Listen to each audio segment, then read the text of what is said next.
Alright, hello everyone, and welcome back to another episode of Mukluk Streams. I'm your charming, self-proclaimed, yet still humble host, Mukluk. Today, we are back in the wonderful world of Guild Wars 2, which is Tyria, by the way. Did you know that? Hello there. Hello, welcome to all of you. It is Guild Wars Tuesday, so we're spending some time in Tyria today. I am currently on the EU servers, visiting our friends from across the pond. Currently at the home instance, soon to be replaced by the homestead instance, but not quite yet. Hello there. Hello, Quanti. Wonderful world of Tyria. Wonderful world of Tyra. No, Tyria. Tyria, home of interior decorators, coming soon to a world near you. Now, today I am back on the EU servers. Currently just doing my morning farm while I hang out with you guys. Afterward, going to pick a build that we haven't done a video on and try to learn another build out. Considering DPS Druid, because I've never done a video on that. After I recently did the Hybrid Soul Beast video, I got a lot of people yelling at me for not doing the Power Soul Beast video. Considering doing that build next, just because peer pressure. We'll see. Did you see all the buffs in Soulstone Survivors? I have not, no. There was someone yesterday, I think Banana Boro told me that they made some changes to it. I'll have to check it out at some point. No potato filters right now. Yeah, the filter program is down right now. I've got the Wizard Dentist program, but that's it. Imagine ANET releasing a title just for the fun, Interior Decorator. I mean, I feel like it would be a crime if they did not. It's time to learn Cataclysm. Cataclysm? You mean World of Warcraft Cataclysm? Because I was leading server first in that like 12 years ago. Like, what do you mean? I started your routine for getting gold. It's been 5 days. I'm not rich yet. Care to comment? Skill issue. Soulstone added a whole new game mode. Pretty fun. I'll have to try it out at some point. Vermintide 2 Cataclysm? I didn't know there was a Vermintide Cataclysm. Back to Guild Wars 2 after a year. Any suggestions for Soto Mastery XP farm? I mean, you can just do metas, or you could, like, hunt rifts. Like, both of those are basically repeatable content. There's not really... I'm not sure. There's 2 strikes for Soto. I don't know that I'd recommend them for specifically the XP bar, though. Lady Mirkwood says convergences are good, too. The buffs to summons and Soulstone are insane. They're so strong now. They were pretty strong before. Source, I was using them. I'm starting to get Seas of War nodes in my home, which is the best one to get first. They all give the same payout, except for the one with Crocotite ore. Because it gives you more Crocotite ore than the others give you for their stuff, it's worth way less. So just any of them other than Crocotite ore are worth more than Crocotite ore. Per, like, unit. Rifts in the Archipelago were very fast for me to maxing Mastery XP.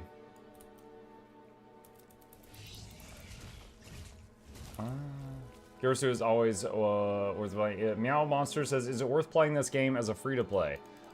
In my opinion, yes. You can go all the way to maximum level. You'll have all of the base classes unlocked except Revenant, which is included in Heart of Thorns. Heart of Thorns is free with Path of Fire, so if you spend 15 bucks on Path of Fire, you'll get both of them.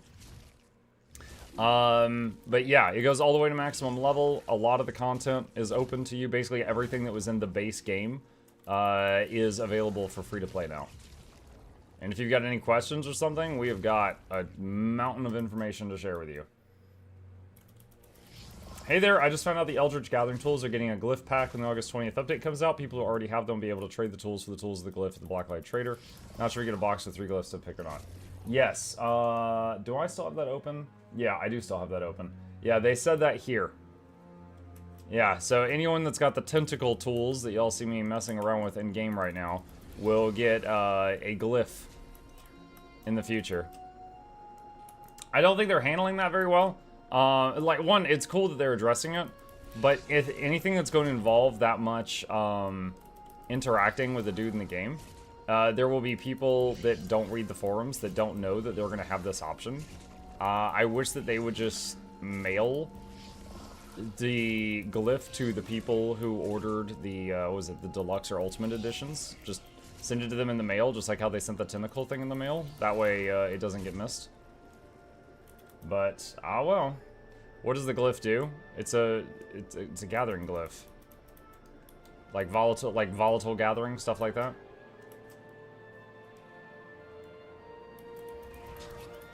My 10-hour Raptors expired, and hearing that I gotta pay to get them out is very discouraging. The base game had no mounts. There was no mounts in the base game. Heart of Thorns added gliders, then Path of Fire added the first mounts to the game. They then, way later on, like 5 years later, decided to make it to where you got a sample of the mounts when you hit level 10, which is what you just experienced. But if you get, I think, Path of Fire or End of Dragons, you will get the Raptor mount to keep. But yeah, in the history of the game, the base game didn't have those at all. Oh. I am sorry that you're upset about that, but yeah, that is how the game is. Legit hack, main new character, don't redeem mount, go to main redeem. Does that work? I've never heard anybody tell me that before. I just beat Heart of Thorns, I don't know what Gathering Glyph does yet. Okay, so, alright. So if you've got a gathering tool, so for example, here's the tentacle things. You see how it says Glyph of Volatility? Basically, you get something extra when you gather. So if I harvest this, I just got this leather, but then I also got this volatile magic from the glyph. It's free extra stuff. And there's a bunch of different glyphs in the game. Obviously people, you know, nerds have already run the math and decided, you know, these ones are the best ones. These ones give the most money. However, many gathering tools in the game, if you buy an infinite gathering tool from the trading post, you get a glyph with it. These tentacle tools that recently came out, you didn't get a glyph, and they're correcting that and saying we're sending out glyphs to the people who got the tentacle tools. And if you have a glyph and you've never equipped it, you can sell it on the trading post to someone else who wants it.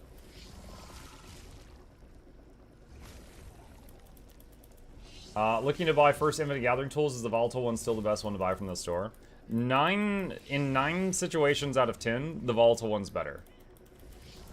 I think there's 1 or 2 specific situations where it's not, but those are uncommon. If you're interested though, hang on a second.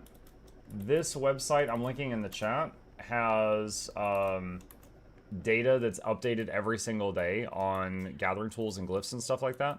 That you could browse that, but if you just want the short answer, then that's what it is.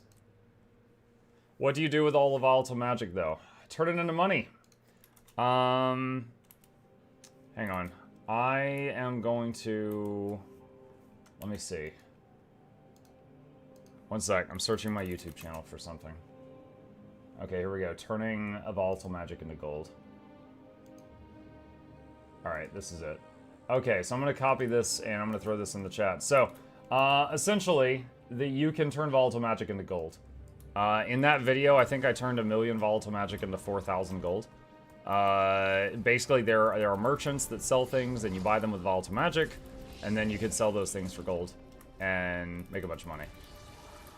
It's not something you do every single day, because the volatile magic just builds up in your wallet, and it doesn't take up any space. So, like, for example, right now, I have 485,000 volatile.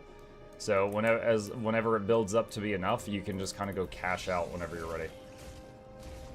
Is that a Blish HUD add-on that makes your zone text look like that when you change areas? Yes, that one's called Regions of Tyria, if you want it.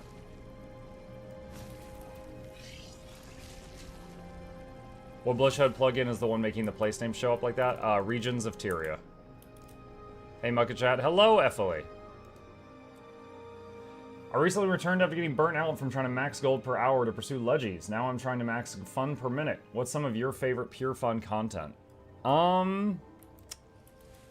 Totally depends on when you ask me. There were periods of time where I played nothing but PvP for months on end. See, I've got 5,000 games played. So I have had periods of time that I really enjoyed PvP. I've had weeks where I only did World v World and I just really loved it.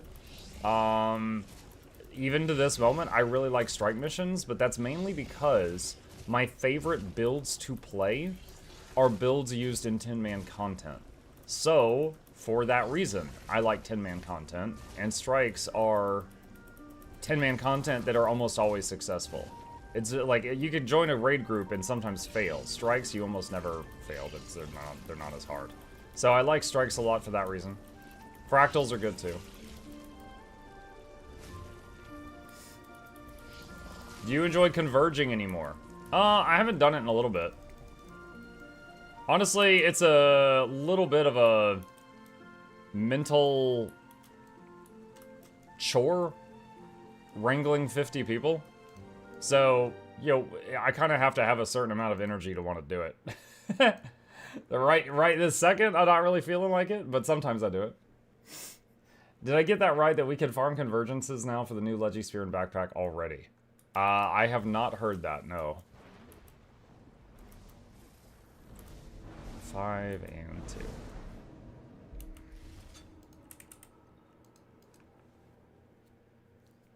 I like convergences, but I have the Legi armor I wanted most, so I'm poking at them more casually now. That's fine. I still have these characters, one in each of the Secrets of the Obscure zones, that are getting me all the currencies to make more obsidian armor if I ever want to make more of it. But otherwise, they're just making me a little bit of coin each day, like this guy.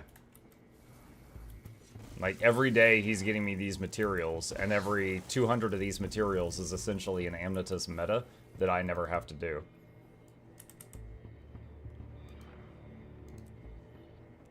Most important question ever, where did you get the wizard hat? I had 2 different wizard hats mailed to me as fan mail to my P.O. box. Exclamation mail if you want to send stuff to my P.O. box. Yeah, the larger one that is the one I normally wear on stream when people redeem it is, I think from a Gandalf costume. Like, it still had a tag on it when I got it. Other spelling of mail, Maestro. Good lord. Hi, Mugga Chat, how are you all? Doing good, Goddess. Hello. Chances are the new Convergence essences are a bit different, so we can't farm old content for new Legis. Yeah, we'll see. Like, when they added new strikes, the old strikes became, what was it, like blue currency, and new strikes were green currency, so that you couldn't farm the old stuff to get the new stuff. They might do something like that again with Convergences. Wow, a lot of y'all cannot spell mail. Curious, how do bits and dentist dollars help your channel?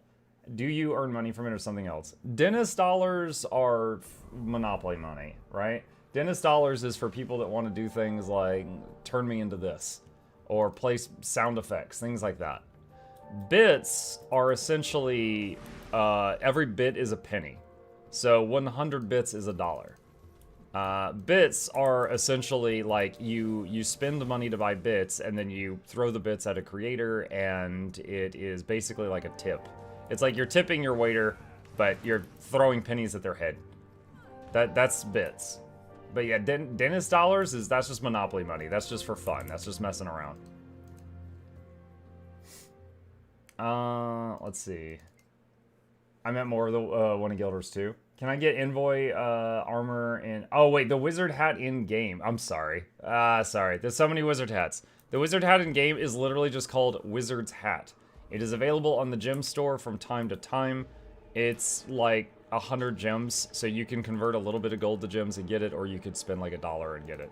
It's really, really cheap as far as cosmetic stuff, but it's a gem store thing, so it's only sometimes there. Can I get Envoy armor in all weight or only one? How does it work if you have the first pre-armor from achievement, can craft it another weight? Right. So if you're doing the achievements, you get that full set of like ascended precursor armor, right?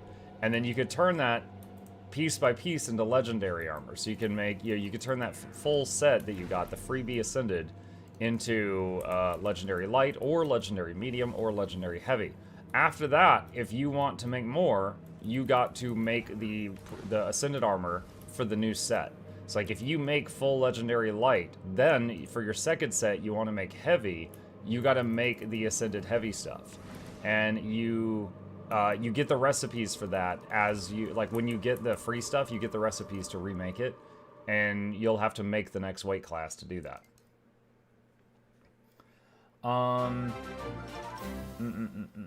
Should I get you a hat like you had in Elden Ring, was it? That'd be amazing. That would fill up the whole room. The one from Ronnie, the Ronnie hat. I've seen your guide for Conflux. I don't think I can get the 365 skirmish tickets a week. It's just a slog to flip camps. How did you do it? Lloyd, World v World is a game mode where it very much is either fun or not fun depending on the people there. I think all it is like a big sandbox. If you're not playing with, like, yeah, the other people there, and you're just sitting there in the corner pouting that you don't want to be in the sandbox while you're in the sandbox and watching the time, it's pretty awful.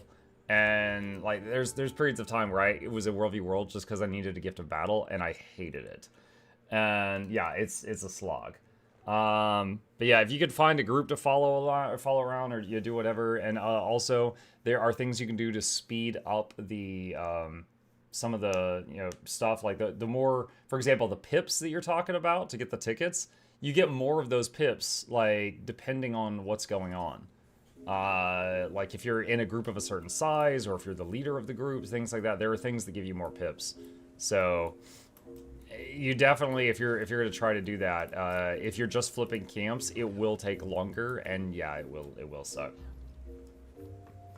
As I do, just play in Horde and keep a crafting tracker up. Once I get it without 500 gold to craft a legendary, commit to it.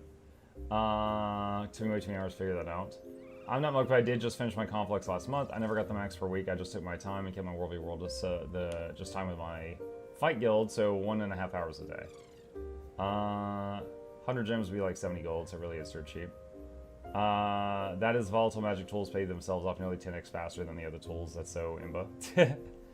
The wizard's hat in the vault requires Soto. The vault itself is free to play. The wizard's hat in the vault. Yeah, the one I'm using is not the one from the vault. But yeah, there is stuff in here. When I first World v Worlded, I was going around super speeding folks because I had zero idea what to do. When I first World v Worlded, and it was just because, like, I needed something in there, and then I found out at that time you gained XP for repairing things, and I was the new player that didn't really understand the like why it was bad to just spend all our supplies repairing the walls, because why wouldn't you want repaired walls? And then I'd get yelled at by other people. Because then they didn't have any supplies to, like, make defenses and things like that. I was like, but our walls, they're so shiny. That's me. I'm just not into World v World. We're not for the gift of battle. I never touched the game mode. I mean, yeah, that's fair. That's completely fair. Let's see. Packed crowbar. Large bag of obsidian. Out of bloodstone. And get that. Okay. Alright. Which legendary generation do you recommend is easiest from solo world content?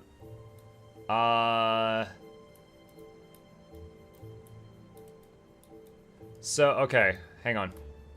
If you want to make a Generation 1 legendary, you're going to need a bunch of stuff and world map completion, which is roughly what you see here. Okay? If you want to make a Generation 2 legendary, you can make it from either Heart of Thorns or Path of Fire materials. I recommend Heart of Thorns, which is just this area right here. Very small area. It's not that bad, but you know, the Gen 2 stuff, some of it is costly. For example, there's a couple of the Gen 2 legendaries are just like, bring me 5,000 mithril and elder wood. And it's just like, literally go mine a mountain and chop down a forest. So, you know, it takes a long time, but it's easy. The Gen 2 from Path of Fire, don't do those unless you have to. They've got this, you have to do the map comp, but then you also have to get 250 of this currency called Incense, which is awful. It's absolutely awful. It's expensive and extremely time-consuming. Then there's the Gen 3 legendaries, which are from End of Dragons, which is just 4 zones here, and it is not that bad. So that one is also not too bad. Yeah, those are the differences between them. How long did you have to spin a World v World for Conflux? I'm thinking about doing this one as soon as I finish Coalescence.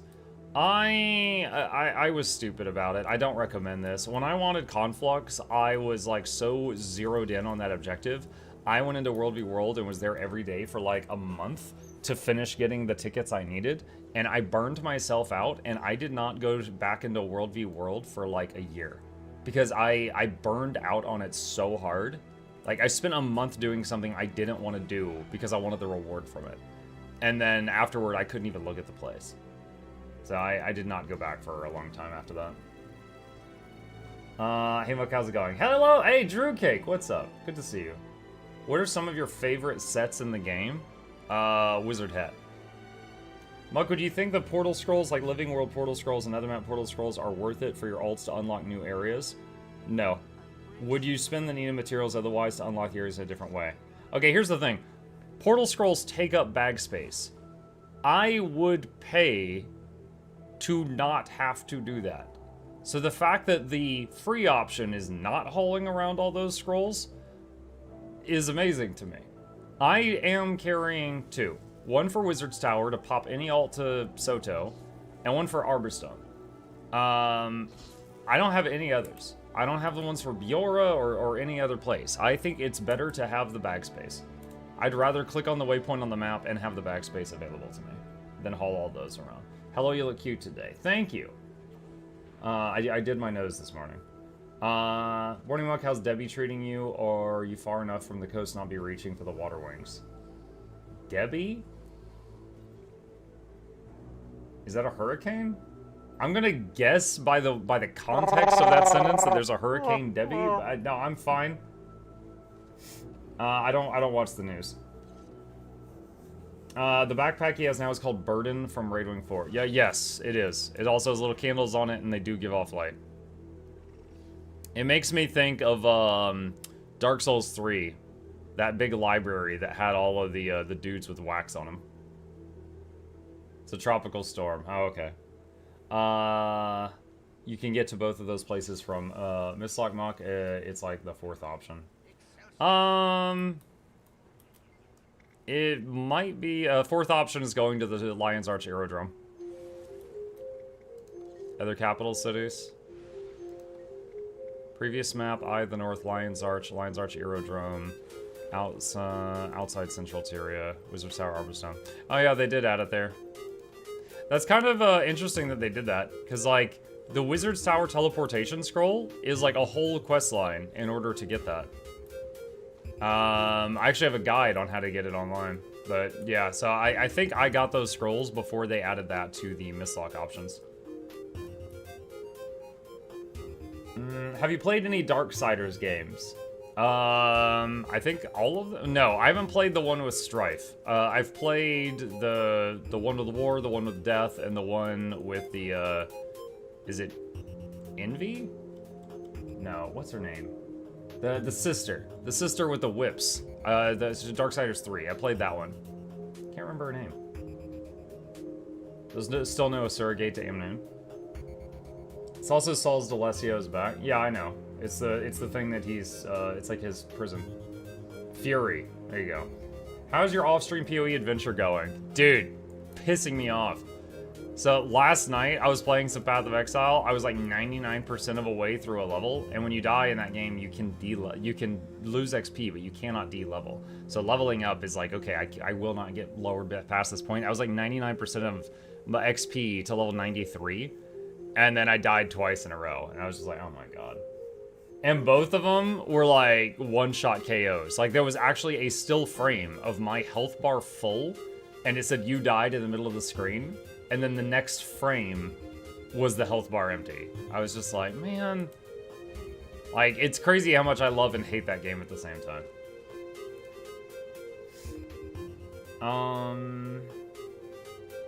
Also, Stripe doesn't have an official game yet. Only a side game with Wrath. There was a teaser 2 days ago, so new one coming. Gotcha. Playing also for Conflux. I finished all my Legiar the past week, so I need stuff to do. Gotcha. Arborstone Scroll helped my alts get easy hero points without having to start EOD's long prologue. Yeah, you can That's why I used the Soto scroll before I knew that it was in Mistlock. Is you could just take other characters, just port them straight to Soto. Which is useful when I'm doing those build testing videos and I want to try them out in strikes and stuff. Strife doesn't have an official game yet, only side games with Wrath, but there was a teaser a few days ago, new one coming. Why did you re-upload Pyre on YouTube? I just played Pyre for the first session for the first time a few days ago. So there should be a few episodes of it on Mukluk Plays there for the first time. Hold on. Did they get duplicated? No. No, they didn't. So there's 5 episodes there from yesterday. That's it. I thought you played it years ago? No, I've never played Pyre before. So Pyre is a game by Supergiant. I have played Hades from Supergiant, and I have played Bastion. I'm currently in the middle of playing Pyre and Transistor for the very first time. I'm currently in the middle of both of those, but I've never played them before. Prey? I have played Prey before. I played it completely wrong, but I have played it before. I was getting deja vu when I played Pyre. I've never played Pyre before. You testing Condi Druid today? Yeah, I was considering it. I haven't done a video on that. And it is a bit of a weird one. Can you guys believe the new X-Pack is only 2 weeks away? Yes.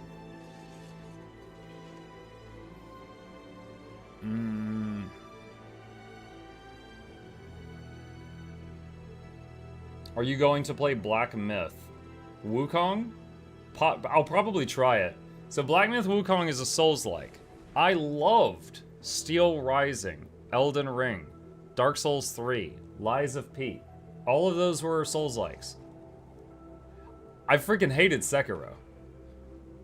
So I'm a little worried that Wukong game is going to be like Sekiro and I won't like it. I hope it's like the others and I do like it. I don't know. So we will see. Yes, I do want to try it, and I'm hoping it's not like the only Souls game I don't like. Crab Souls not mentioned. I played Crab Souls. To be fair, Crab Souls bugged out and the final boss couldn't hurt me, and I just walked toward him like the Terminator, tapping the left click, and it was very, you know? But we got it done. Sartorius, thank you for the prime. Appreciate you. Welcome.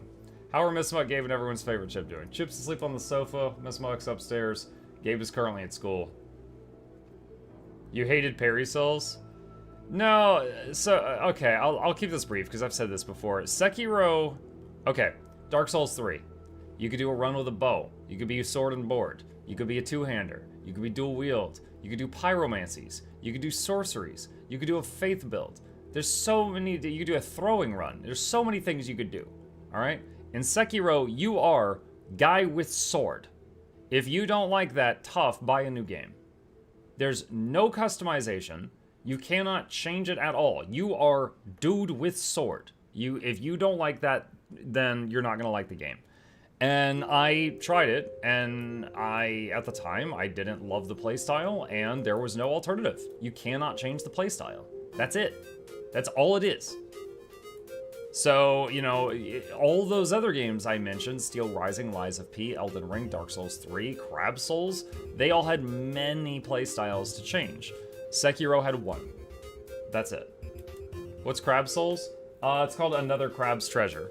It's a game that looks like, you know, the Little Mermaid Disney crew made it, but it is actually a Souls-like game. I was wondering, will Soto go on sale around Chantheo's launch? Soto was on sale just a couple of weeks ago. All of the expansions were like 50-ish% off, except Soto was like 20% off, and it was the very first time Soto had been on sale, which was like, you know, 9 to 10 months after its release. So will it go on sale again soon? I'm not sure. That might be a bit too soon because it just had a sale. But it is possible, yes. Where do we go to put our sound for the patron stuff? On our Discord, in the Penthouse channel, which is the channel for the sound stuff, there is a pinned message at the top that has a link to the patron soundbot, and you could upload whatever sounds you want into that bot. Then I just have to listen to them and make sure that you didn't put in just like a recording of someone moaning, and then I hit an approve button. Have you heard about the puzzle game Baba Is You? Only by name, but I've heard of it by name. It's pretty high on your recommended list. Well, Transistor was really high on the recommended list, and I'm in the middle of that right now, but I should finish that tomorrow morning. That was only like a 6-hour game, I think, and I'm 4 hours into it. Let's see. Alright, opening up some build guides. Let's see what we can find here. Let's see, builds, raid. Let's see what we can find. Condition. Yeah, we'll do condition druid. What if it's the sound of mud going, oh, I mean, I'll probably allow it. It depends on the context. Let's see, builds, and ranger,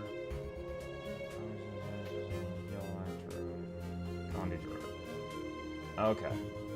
Do you think it's possible to make a healing harbinger? Better question, why would anyone want to group with that? And I'm going to explain to you what I mean. Let's just pretend for a second a harbinger can put out enough healing to keep you alive. A scourge can put out enough healing to keep you alive, and also put barriers on you, increasing your max health by effectively 50%. So if you have 20k health and you're grouped with a healing scourge, you're going to have 30k health whenever things are fine. Also, they cleanse you every 4 seconds. Why would you want the harbinger? The harbinger will not have the ability to barrier you. They will not have the ability to cleanse you every 4 seconds. They will not have the ability to pull your body from a dangerous situation into a safe spot every 10 seconds. They can only do it like every 60. Like, even if you can somehow make a harbinger build that can fill health bars and heal them and also provide quickness, like everything else. Calm down, Anakin. I'm just answering the question. I'm not chasing any younglings right now. Yeah, but I hate sand. Oh, that was the Anakin comeback. That was the Anakin comment. Of course, the grading gets everywhere. I started doing strikes to that recently. It's very easy. Don't get intimidated. Oh, what's going on? Hang on. I was wondering, will Soto go on sale? The strikes from IBS can almost be walked into with a basic understanding of your class of appropriate gear. EOD requires a little more knowledge, but it's not hard either except on CMs. What's your opinion on the price of Superior Rune of Holding? I think it's much too high, but maybe I'm missing something with my reasoning. Bastion, unfortunately, it's a supply and demand issue. Superior Runes of Holding come from 2 places in the game. One is gambling on ectos. So you spend a stupid amount of money, and when you fail to get the jackpot, you sometimes get a Supreme Rune of Holding. And then you could just throw that on the trading post to recoup some of your losses. Recently, they added them to the possible drop pool for convergences, which is 50-man content. That's it. Those 2 places are the only places in the game that that Supreme Runes come into the game. And people that loot them that don't need them throw them on the trading post. And then everybody wants them because they're used for 32 slot bags. So there's a high demand and a limited supply, so the price goes up. That's it. Am I happy about it? No. I agree with you. It would be nicer if they were cheaper. However, that's the reason. It is easier for you to make full 20 slot bags, then full 24 slot bags, then full 28 slot bags before you start trying to make 32s.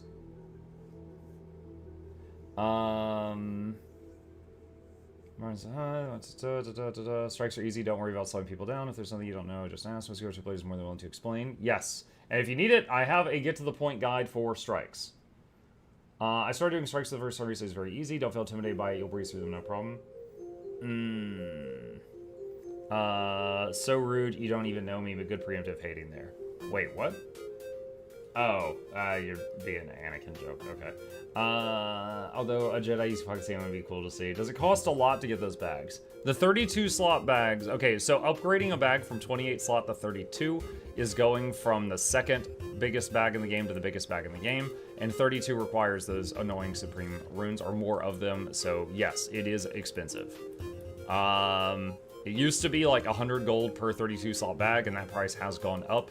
But again, if you're upgrading if you're working on getting bag space, get all 20 slots, then get all 24, then get all 28, you know, do it like that. Don't just have one go to 32 slot while the others are all still like 8 slot bags. That's way more expensive doing it that way.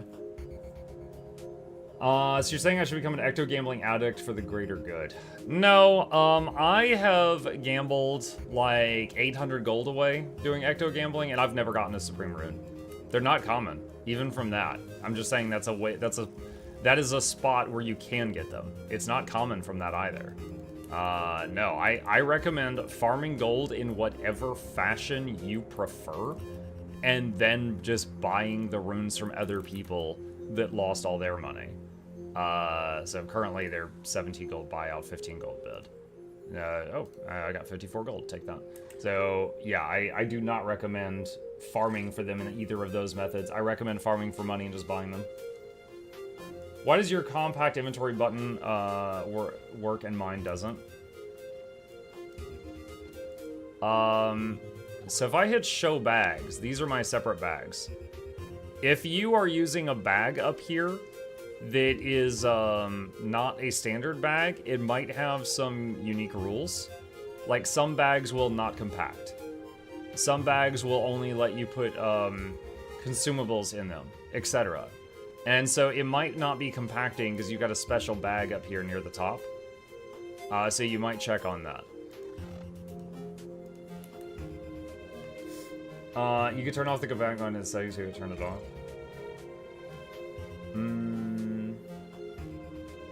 Let's see. Do you have a guide for 24 and 28 slot bags? Yes, and they just linked it in the chat. That's it right there. Big old 40 months. Hope your baggy waggies are treating you well. Wibble wobble. Wibble wobble. Thank you, Romanas. Appreciate you. Welcome. Okay. Y'all are welcome to keep hammering me with questions. I am going to pop over to the Aerodrome. Let's see if we can make a Condi Druid. Wibble wobble. Wanted to try Quick Heal Catalyst? Good luck. I couldn't do it.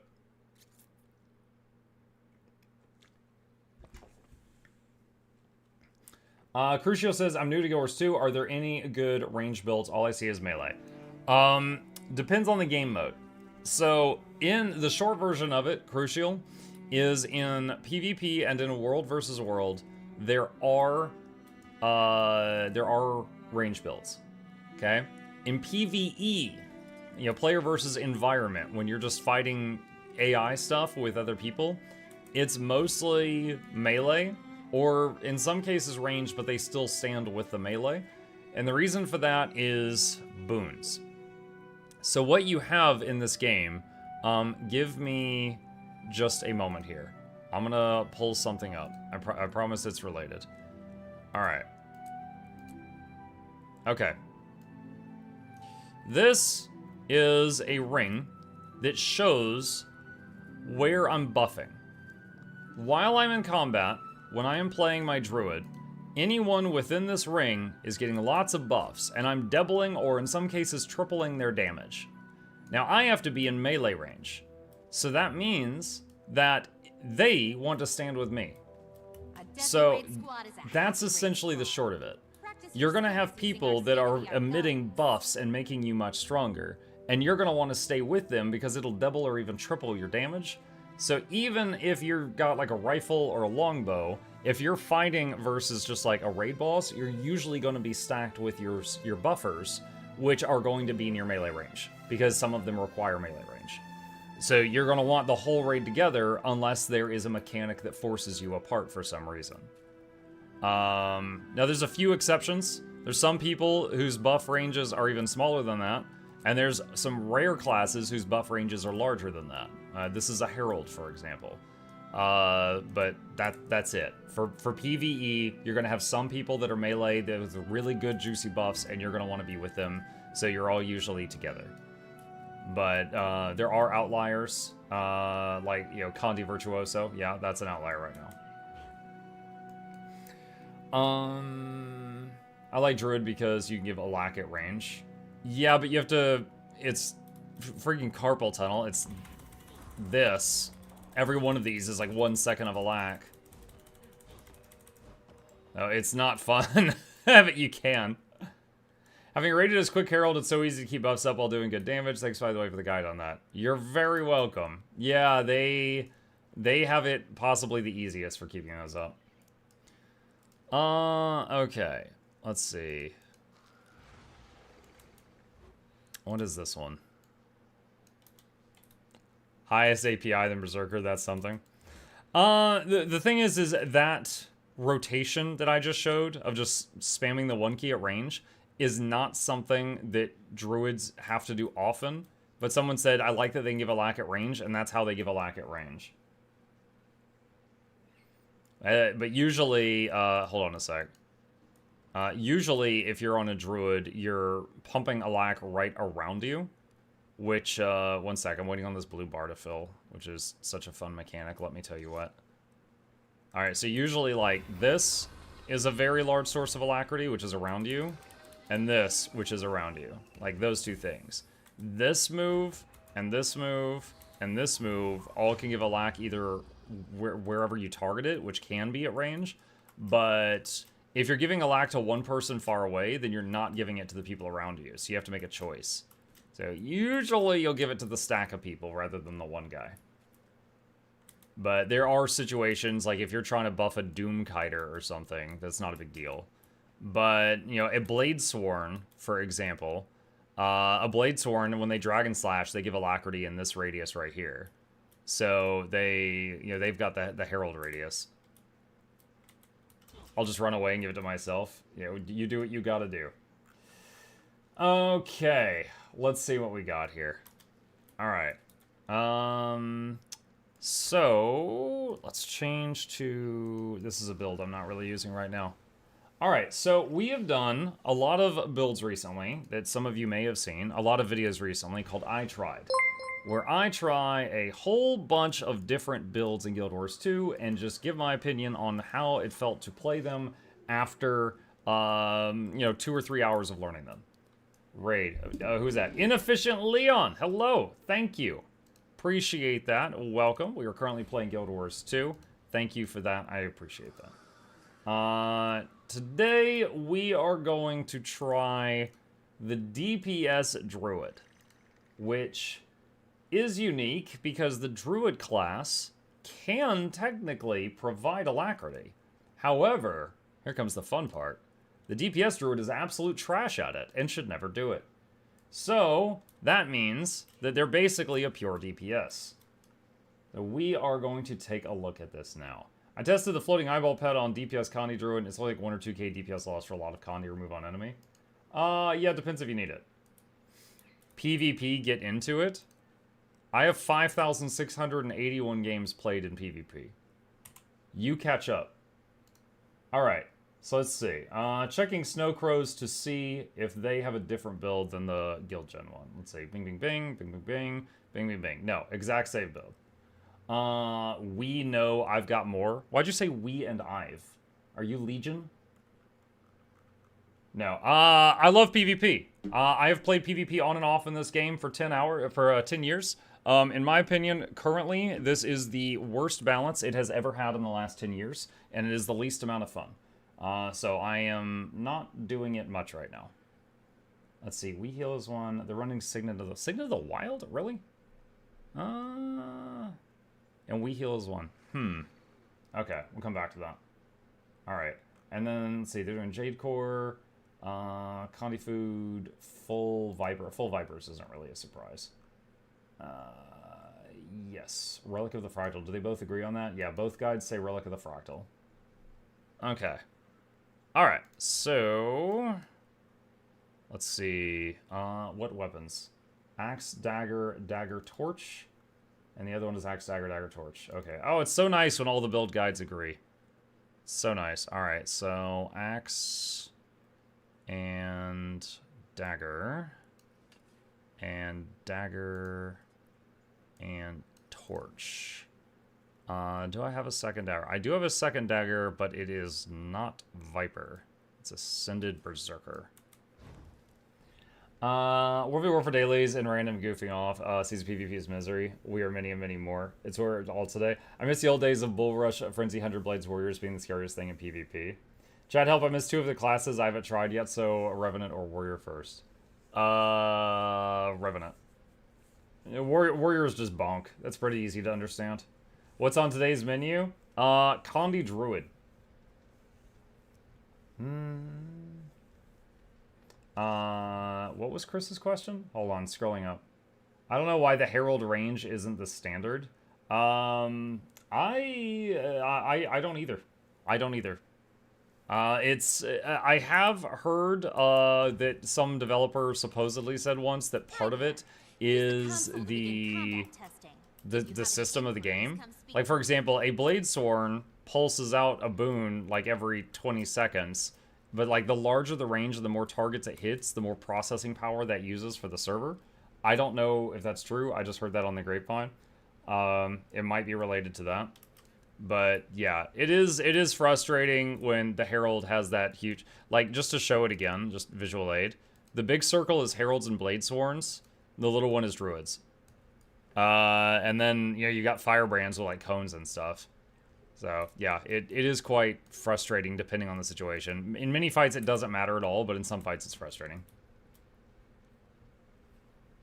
Condi Stare? Well, there's not a power druid. There's not a power one. Where's the breezy swim trunks under the rascal trench coat? Why are you trying to peek under my clothes is a better question. Okay, so, full Viper. Here we go. Change all stats on gear to Viper. And what are they using? Rune of the Crate. Okay. Crate. Let's see. Alright. And over here. Viper. Why isn't there a power druid? So here's the thing. Let's say you're playing a druid, okay? When you go into Astral Form, this does no damage. This does no damage. This does no damage. This does no damage. And this does a tiny amount of power damage. Unless you take this trait, in which they all do dots. So that makes Condi Druid viable. But if you're playing power, why are you playing a druid? Because Druid adds the Astral Power system, and 4 of the 5 moves in the Astral Power system do not do any damage. So there's no point in playing it. Like, it literally, if all you did was go Soul Beast and take this one trait right here that increases your damage by 10%, then you would do more damage than the Druid in power. Then don't go Astral Form. Then why are you playing a Druid? If you're not gonna go Astral Form, why take the Druid specialization? Cause it looks sick. Okay. But you just said you're not gonna go into that mode. Alright. Roleplay? Roleplay is for the Goldshire Inn, not for raids. Alright. Hold on. Viper, Viper, Viper, Viper, Viper. Okay, these right here need to be changed. Viper. And check. And that's Crate. And this should be Relic of the Fractal. Mostly because we like to make the impossible possible. It's all part of the trolling. Be a true Unga Bunga. Play Druid without using Druid stuff. Well, you definitely wouldn't play it with the staff, because the staff is all healing stuff, too. Okay, let's see. One guide says Doom Earth, Geomancy Earth. The other says Agony, Geomancy, Agony Earth.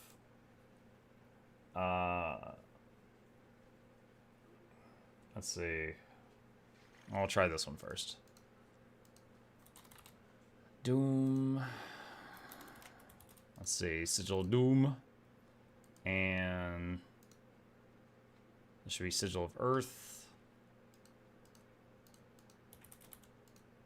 And next one, Geomancy.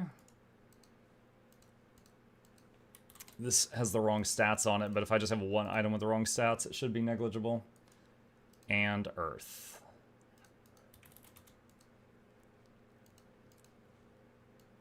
Oh, hi Makai chat. Hope everyone's doing great. Hello, Kira Sparks. Welcome. I don't entirely disagree with you, but I can at least understand why they would do it like that. Higher skill level rewards gameplay. It's just unfortunate that those classes also require higher skill for them. So I would love to believe that the way it is like, if Class A is harder to play than Class B, Class A is more rewarding. Unfortunately, having tried like 50 different builds for my YouTube series over the last few months, that is not true. What's more accurate is that the different classes in this game were made by and designed by different devs at different points in time. For example, most of the Path of Fire classes have been busted forever. Like Scourge, Firebrand, like they were a strong batch. They were a really strong batch compared to some of the others, you know? And then you've got, like, Weaver. Weaver is, like, 10,000 actions per minute. Like, a really high APM to do the same damage that a Deadeye can do holding down the 2 key. You know? There is not equality between that. It's not like, oh, well, the Weaver has more range. It's like, oh, no, the Weaver has more downstate. It's not truly equal. Now, I want it to be, you know, and I encourage it to be, and I put stuff on blast when I identify problems, but it's not. It's not.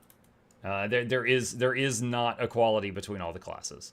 Now, they can all do good amounts of damage. Like, there's never a point where it's like, oh, this guy joined our group, you know, we should kick him. It's never like that, but it's absolutely, this guy in our group is having to do more work than that guy in our group. Piano is the core gameplay of any Elm? No, not Tempest. Not core, not Tempest. Yes, Catalyst, yes, Weaver. So half of them.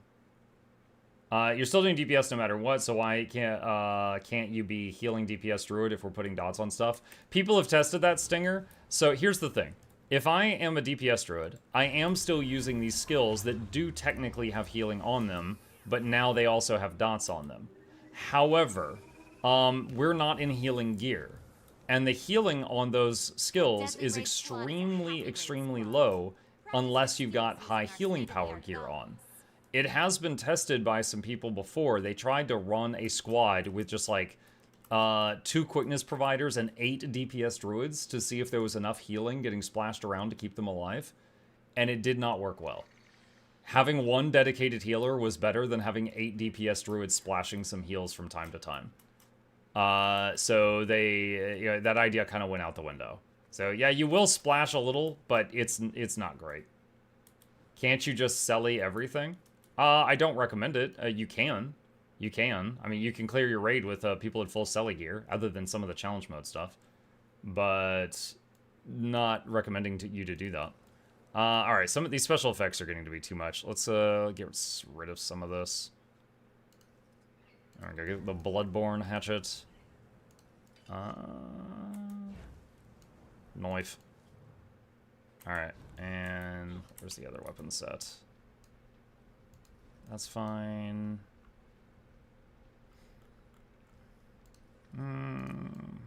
Touch of Madness. Okay. So the outcome isn't enough to heal? Correct. As far as I've heard, that is correct. Where is... There's a cosmetic I'm looking for. What is it called? It's Calibulg. There we go. Calibulg. Alright, and the backpack. Why do we have the Zerg spines? So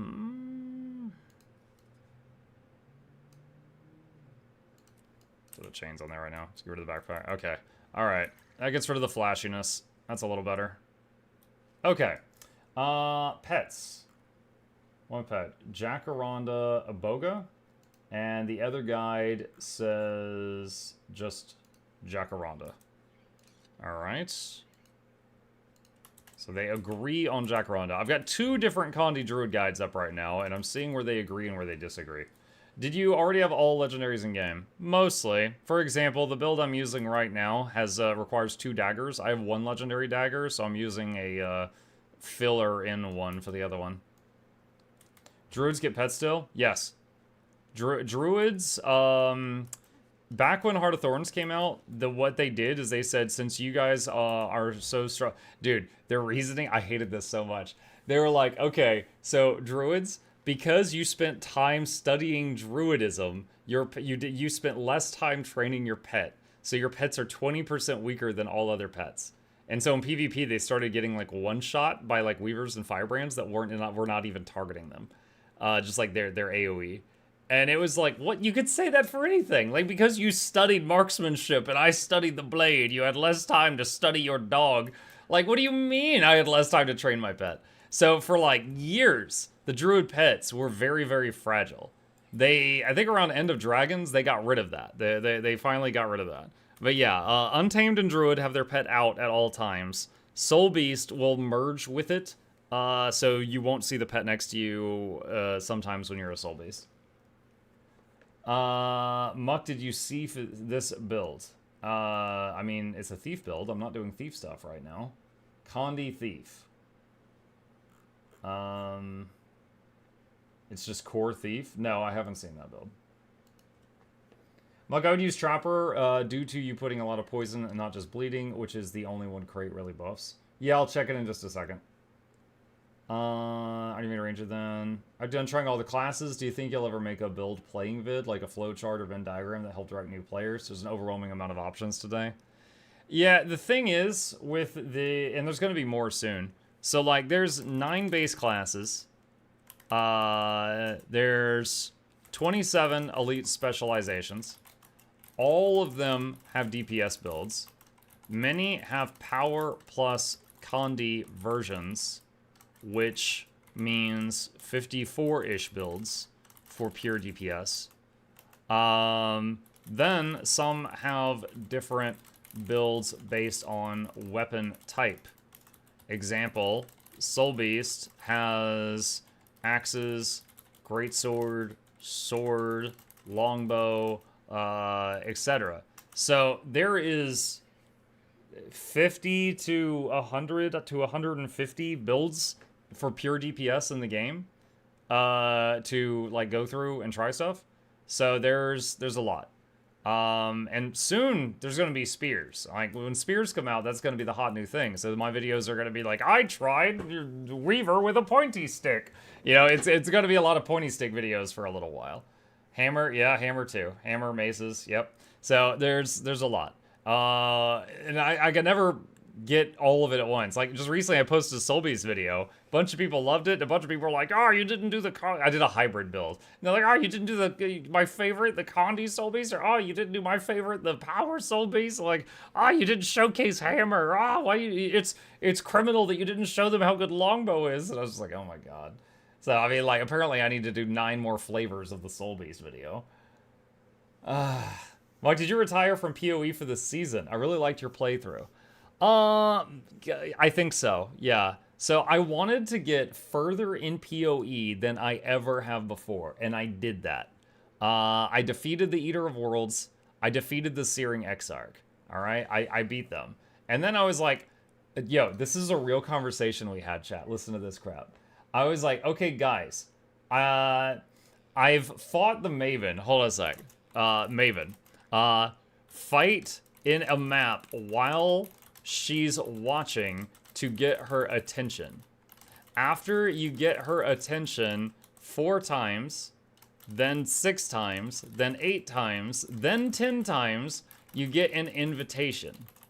Go to invitation to fight all of those bosses she watched you fight at the same time. When to get her approval. So then I was like, all right, guys, I'm at the point where I got to get her attention 10 times, which is going to take a few hours. After that, do I get to fight her? And they were like, no. After you get her attention 10 times, you get invitation, And then you fight those 10 bosses at once. And I'm like, and then do I fight her? And they're like, no, then you get a splinter. Okay, what do I do with a splinter? And they're like, okay, so you need 10 splinters. I'm like, wait, hold on. You said I had to farm 10 bosses to get a splinter. I need 10? 100 bosses. I gotta go farm 100 bosses? And they were like, yeah. So you get 10 splinters, and then you can attempt the Maven once. And I'm like, wait, what? Once? Like, if I die, okay, so if you put that in, then I'm gonna want to go, like, I won't want to go in blind. I'm gonna want to, if I have to spend days farming to try this, I'm gonna want to go online and look up the fight beforehand. And I'm just like, what do you mean? So yeah, I got to the end game, right? I got further than I ever have before, and I am proud of that. But I was at a point where it was like, the amount of stuff in front of me that I had to do to reach another boss was more than levels 1 through 92 leading up to me getting there. And I was just like, what? I was blown away. So yeah, I have beaten the first few of the end game bosses, but the remaining ones were like, you know, invest another 3 weeks. It was crazy. So yeah, I didn't get to the other ones, but I did get further than I have before. I did start to not have fun playing my build, and I wanted to change my build, and I made some tweaks, and it was more fun, but my DPS went down, so then I got harder to kill stuff. So I was like, all right, I don't know, maybe I should just stop. What happened to Atlas 100 and Delve? Yo, short story, and then I'm gonna get back to focusing on this Druid thing. Delve, for those who don't know, it's supposed to be an infinite dungeon. You're digging down and down and down, and you can keep going deeper and deeper and deeper. Someone hit the bottom. It was like floor 65,000. They hit an integer limit, and it wouldn't go any deeper. It was near the end of the last league. There was a bunch of people all funneling the best gear they could acquire in the game to one dude. And so he ended up with a DPS of like 2 billion or something. And he hit the bottom, and the game bugged out, which they didn't think anyone would possibly do. And so they made an NPC in this guy's honor to like, you know, show off. It was really cool. It was really neat. But he hit the integer limit for floors. It was crazy, dude. He was blasting through it. Guys, look at me. I'm so curvy. Question, Muck, would you be trying some of the more, I will say, weird builds like Heal Virtuoso? Possibly. I'd say I've already got a plan today, but, you know, possibly for that. Okay, so let's check a few things here. We have got a few differences between the builds here, all right? I currently have 2 guides open for my favorite 2 build websites, and sometimes one is better than the other. I totally, you know, saying that, okay?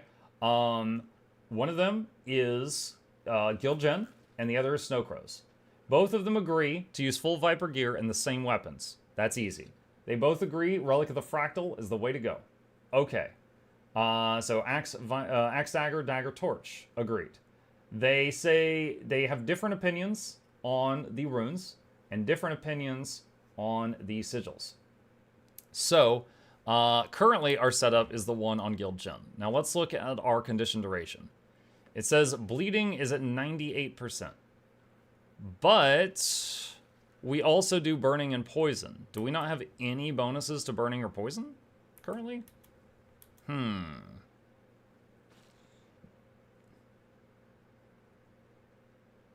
Now we've got expertise, which should have bonuses to all of them.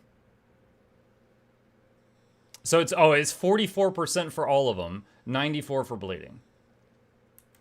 Isn't there another website I could get my Guild Wars 2 info from? Okay. So we've got a trait here that increases condition damage by 10% for 10 seconds if I go into Astral Form every 10 seconds. Okay. Let's see. Rip Vault. Yeah, I'll deal with it later. Okay, so we could shoot for 90% because of that. So like if I do this, so now it's 58 and 100 bleeding. So bleeding is too much. So because of that, let's try the other rune and see what happens. Whoops. So runes of the Trapper, instead of increasing bleed duration, increase all duration. So now it's just everything is 63%. And if we do this, it's 73. Okay. And let's see. The other sigils, what are this? This is Earth and Doom and Geomancy and Earth. Okay. So they're using an Agony sigil on the main hand of both weapons. So let me see what the end result of that is. So Agony and Agony. And then Geomancy and Earth. So now we're at 93 bleeding, 73 other thing. And then they're using Toxic Focusing Crystal. That does not increase the duration, that increases the damage. And Cured Meat Flatbread, which is... I think Cured Meat Flatbread has Con D duration on it. Let me see. Do I have any of those canisters remaining? Yes, I do. Okay.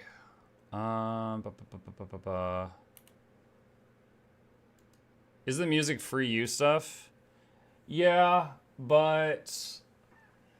oh man, this is... Okay.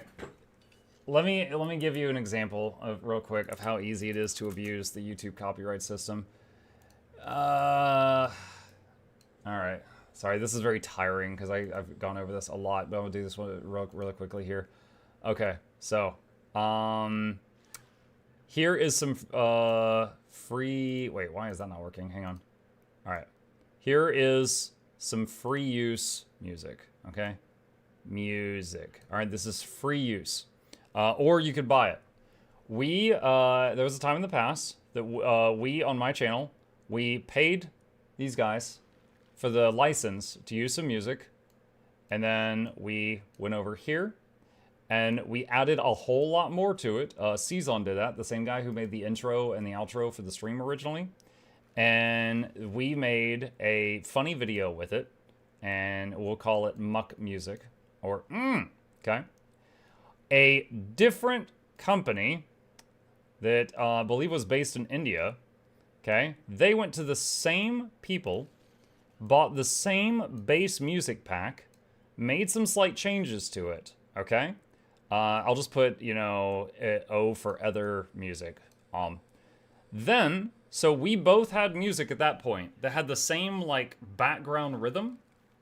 Then, they copyright claimed my music. I paid for it, they paid for it, then they claimed mine.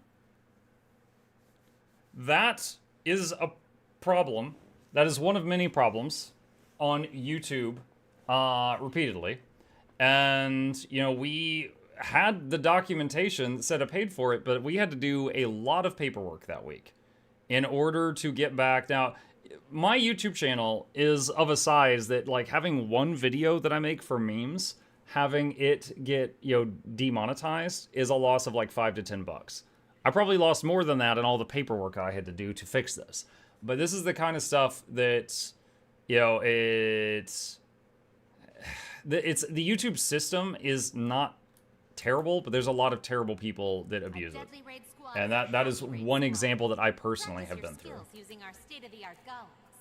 Hire someone on Fiverr to change your base pack slightly and claim them back. Anyway, okay, let's see. Do I have any feast buffs? That's what I was trying to do.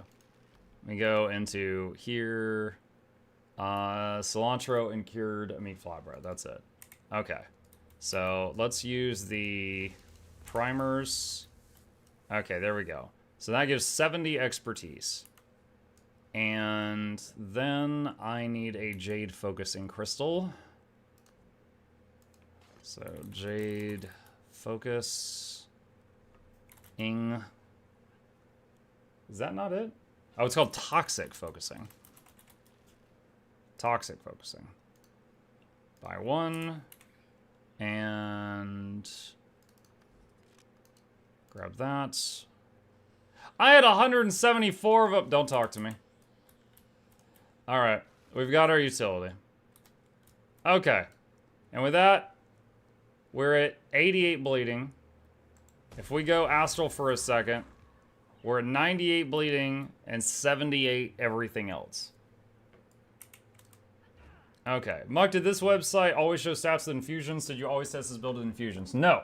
I do not have stat. I have a few random stat infusions. Even with all the hours I have in this game, I don't think stat infusions are worth it. Dude, your total stats, like, what's my Condi damage? I have 1,821 Condi damage. A stat infusion gives 5 more. Going from 1,821 to 1,826 is not worth the thousands of gold it would cost to me. So no, I don't bother with stat infusions. If there were legendary ones and I could change them for builds, maybe, but there's not. Is the blue bar just like the bar of how long you can be in Astral form?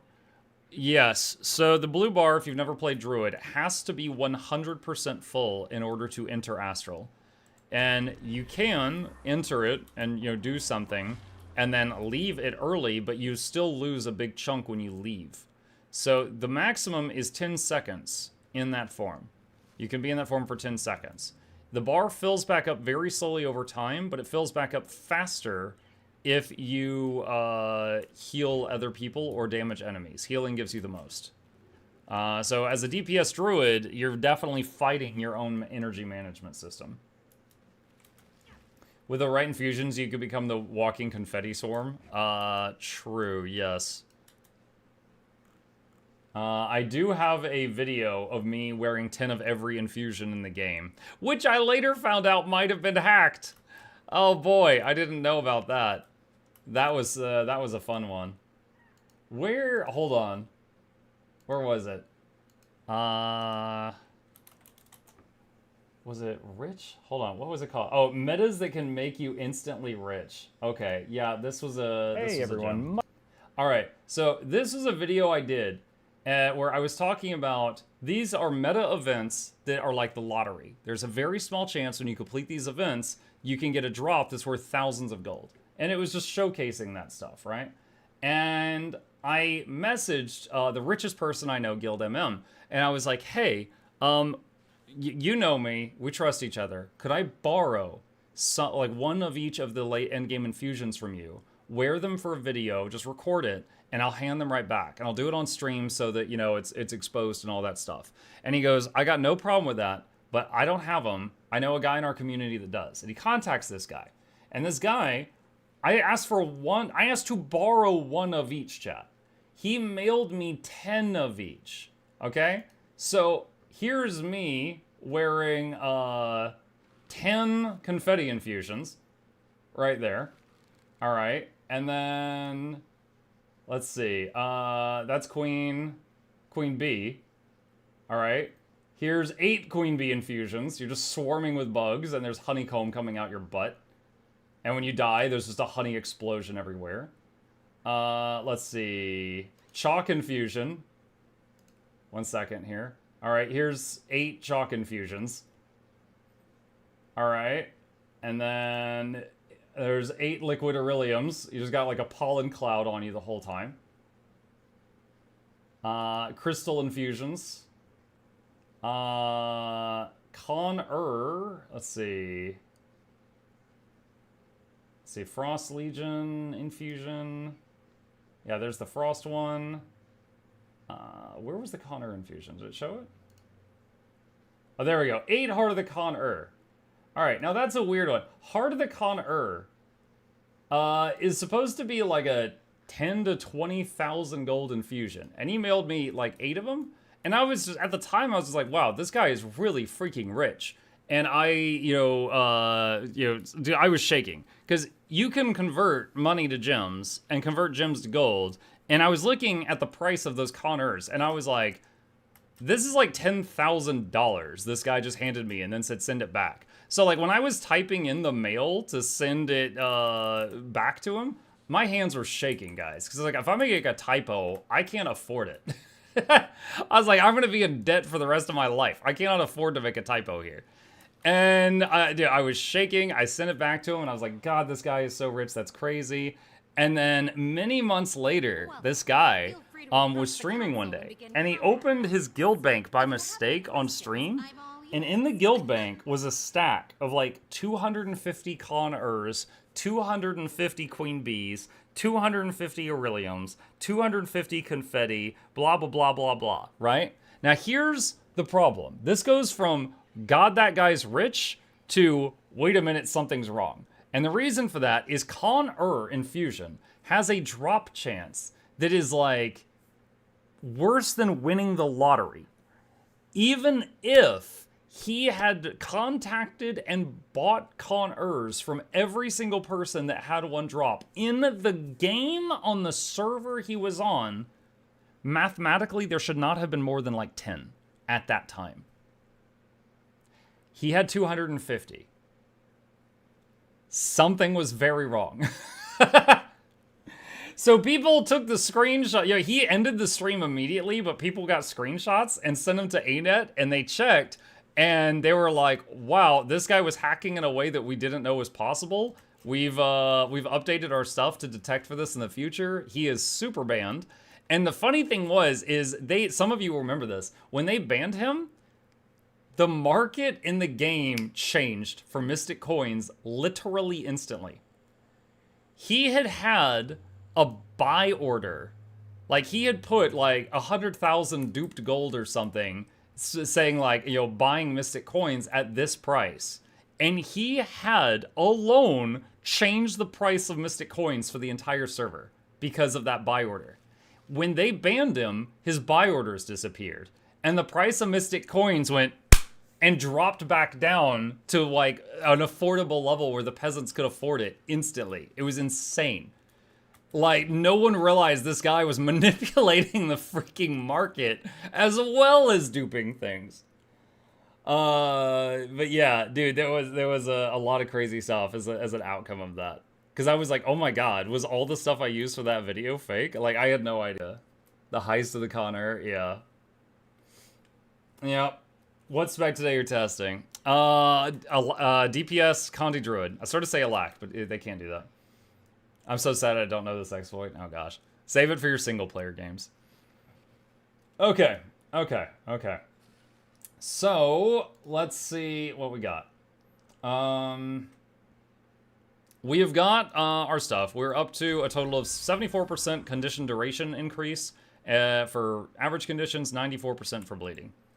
Let's see. All right. First, I'm going to read Guild Gens because I find her guides easier to read. After that, I'm going to look at Snowcrows. So,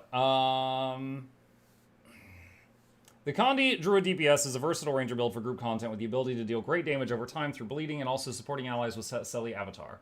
Note, while you have the option to provide alacrity, it is not recommended in the DPS build. I agree with that. You must stay in Selly Avatar longer without the traits that make it deal damage to provide duration for permanent alacrity, and that will decrease your damage significantly. To provide alacrity better, play the support Druid. It's true. So really quickly, you guys, just to show you for anyone who doesn't play Druid, this is the trait that gives you damage. This is the trait that gives you alacrity. You can't have both. No, it's massive difference. Disabling or immobilizing an enemy applies bleeding, making pulsing immobilizes like Entangle very powerful. Use the high damaging utility skills and the low cooldown weapon skills before entering Selly Avatar. Entering Avatar triggers swap sigils, as well as grants you the condition damage buff from Nature Balance, so you should try to enter it as soon as it's available. Swap your weapons to trigger the next set of weapon swap sigils, and fill in the gaps with your remaining weapon skills until you can enter Avatar again. Skill priority, Entangle, Sharpening Stone, Spike Trap, Glyph of Alignment, Axe 2, 3, or Dagger 2 and Torch 5. Selly Avatar 5, 2, 3, Weapon Swap, Dagger 4, 5, or Dagger 3 and Torch 4. For CC, you've got Spike Trap, Iboga F2, CA 3 and 5, and Entangle. Let's see, you can swap one of those combos for Short Bow and lose like 2k DPS. What? Let's see. How long have you been playing this game? In total, 8,920 hours. Builds have duplicate weapons on opposite rotations, like Dagger, Torch, Sword, Dagger, trigger my OCD like crazy. Horrible reason for not playing something, but can't help it. Topard, I'll plus one what you said. I'll give you another example of something that I can't stand. I have learned about myself this while trying all these different builds. I hate playing builds that have to count auto chains. Now, what I mean by that is this right here to the side of me, this is an auto chain, okay? It goes 1, 2, 3, 4, 1, 2, 3, 4, 1, 2, 3, 4, okay? It just repeats that over and over and over. There are some builds where it's like, okay, you use your 2, 3, 4, 5, and then you want to finish 4 auto chains before weapon swap. So then you're like 1, 2, 3, 4, 1, 2, 3, 4, 1, 2, 3, 4, 1, 2, 3, 4. Swap. Like you're not playing, you're not pressing keys, you're just staring and counting until the next moment where it's time to do something. And that is for some specific builds of some specific classes, leads to a damage increase. And I hate it. It's like fishing. I'm not pressing buttons. I'm just staring at the screen. I can't stand it. Okay, there we go. All right, so let's do some setup here. Golem, spawn, average, additional, add condies, all of them. Please spawn my golem. All right, I don't think I've got any of those traits that give me like flat damage increase based on each boon or each condition that is in play. I am confirming right now. Yeah, I don't see anything like that, so I think it's safe to just say use all of them. Okay. All right. And let's see, adjust self, add boons, all of them, copy boons to pet. Okay. You know what, Condi Weaver has not auto-chained, so you don't have to count on auto-chain. Well, that's one thing they've got going for them. That's 223 40-hour weeks. Talk about how long I've played it. So when I first got this game, it was when it was the box on the shelf, like 12 years ago. My wife and I both got it, and we played it together for a while right after the launch of the game. I had fun. I played to max level. It was that human character you guys see, and I got bored. So I remember I got to Ore, and I finished map comp, and I was bored, and then I moved on to another game, like most gamers. I came back to the game like 5-ish years ago, and it was after Living World Season 4, or during Living World Season 4, and I can't put my finger on what was different between launch and then, but then it was like the game hooked me, and I haven't left since. I've been like stuck in it since. Okay. Entangle, utility skills, Axe 2-3. Hold on, what does Glyph of Alignment do in Ether form? It's healing. Okay, so we need to use that in normal form or it doesn't do damage. Okay. Up and swap. 5-2-3. Is it just 5-2-3 and that's it? Alright, I want to see what does... Oh my god, I'm looking at Snowcrows. Entering or exiting avatar interrupts and replaces weapon skills. Use utility skills to help transition into and out of avatar. When in avatar, always do 5, and then 3, and then 2 should be cast twice during other animations. Okay. Muck, what's your opinions so far on what's been shown of Janthier Wilds? I am looking forward to it. I'm looking forward to it. Okay. As far as the vibe, for me personally, I'm not looking forward to going out and hanging out with hippie bears. Okay? Like, I've been to the zoo, I've seen bears, I've also seen hippies. I don't really like combining them, but it's fine. Whatever. I don't really care. That part's fine. I don't know much about Janthier lore-wise, so I'm not, like, nostalgic for the story. So that doesn't really affect me. But the new weapons, the homestead, the new raid, like, those things really excite me. Those are new components into the repeatable game modes that we're doing 1,000 times. Like, the story is important. However, I did the story once. I've done Fractals, PvP, World v World, Strikes, and Raids hundreds of times. So when they add something that kind of re-energizes all those game modes, such as a new elite spec or new weapon type, then that is huge to me. That is really, really huge to me. So yeah, I am looking forward to that. I hope the game finally gets another playable race. They have never announced that. There are multiple ways they could do it. I've suggested a few things of that in the past.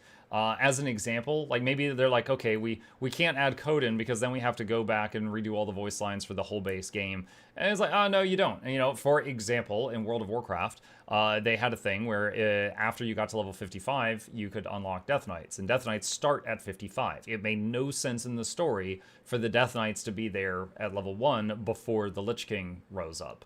So the Death Knights started at 55, but you had to already have a 55 on your account in order to make one. You know, they could do something like that and have a Tengu or a Kodan start, you know, in the late game. That would be fine. Not 58. Maybe I'm misremembering the exact number, but you get the idea. You get the idea. It has been a few years. Okay. So, let's see. Let's fumble with this a little bit.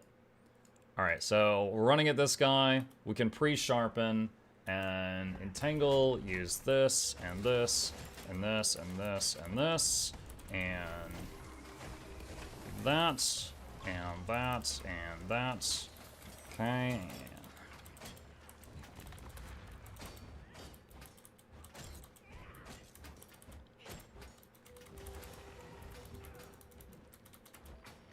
And trying to get more astral power, but it hasn't happened yet.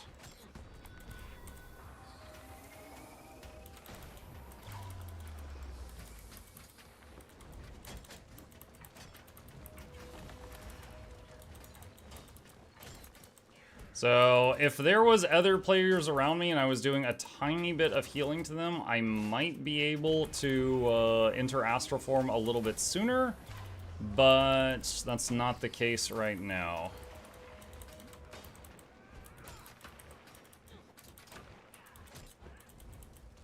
So see, Astral Form's off cooldown, but I still can't enter it because of the Druid fluid.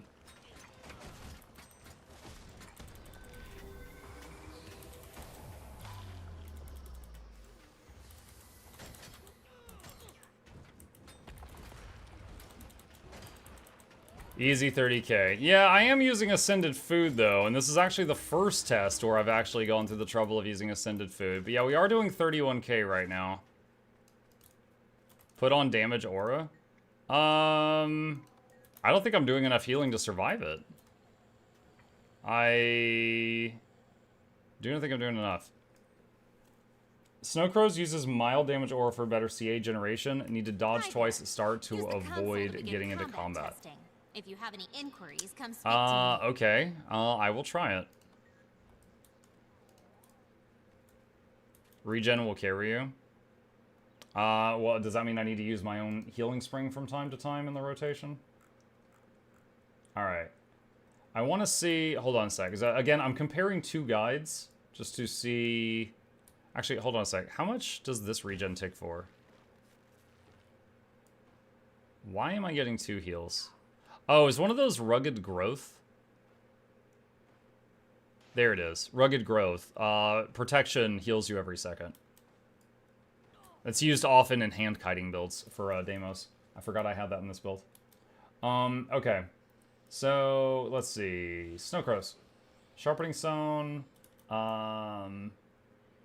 Spike Trap, Entangle, Bonfire, Throw Torch. Okay, 5-4 on the Torch. Double R, 5, 4, 2, 3 for Torch, Dagger. Oh, hang on a sec. Remove and respawn. Trying to leave combat. Okay, there. And then weapon swap, split blade. Okay, so 2, 3, 4, 5 here. Signet of the Wild. Why Signet of the Wild? Oh, okay, hold on. Alright, so Glyph of Alignment. Alright, hold on, I'm gonna do some quick math here. Alright, so we've got something that the two websites disagree on, and I want to do the numbers myself. Glyph of Alignment does 13.7k bleeding. plus 1 immobi. Each immobilize on this build equates to 4,500 bleeding. 45, 75. So, because every immobilize does a bleed. Alright. If we change to Glyph of the Wild... where is it? There it is. It does almost no damage, but it does 4 bleeding ticks. 4 bleeding applications. So...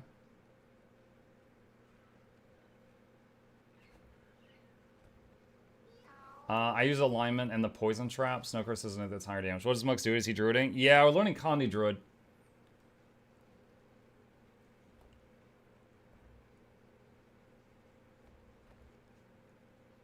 $13.7k bleeding, plus 1 immobi, 45, 75 bleeding. It's really, really close.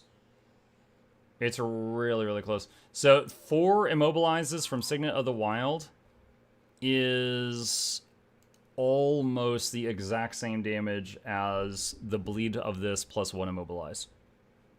What about cooldown? This one's a 10-second shorter cooldown. Alright. So I'll probably keep Glyph of Alignment. Just, there may be another reason that I'm not getting, but just based on what I know so far, Glyph of Alignment looks better. It's almost identical damage, but it's 20-second cooldown instead of 30. Okay. Let's see. What else did they have? The highest damaging setup would be Viper's Nest, Glyph of Alignment, and Sharpening Stone due to an undocumented change in the September balance patch. Spike Trap or Glyph of Alignment should be replaced when you need a quality for group stability or Stone Spirit for Aegis. Wait, what? This makes me so mad. What is going on here? Okay, so it says take these skills. Then it says the highest damaging setup would be, and it says different skills. Why doesn't it just have the different skills up here?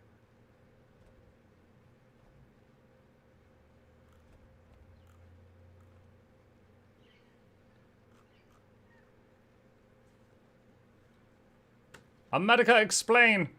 Okay. Let's see. Spike Trap, 25-second cooldown, looking at 17k damage.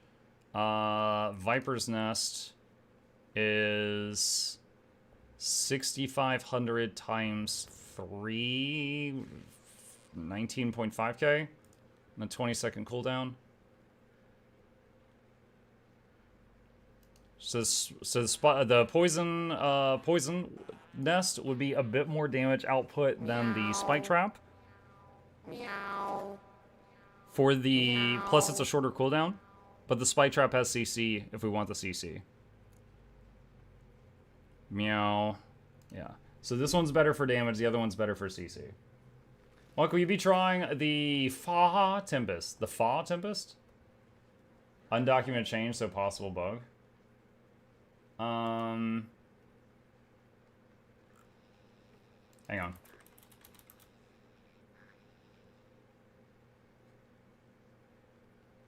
Blood Moon, undocumented, reduced bleeding duration from 8 seconds to 5.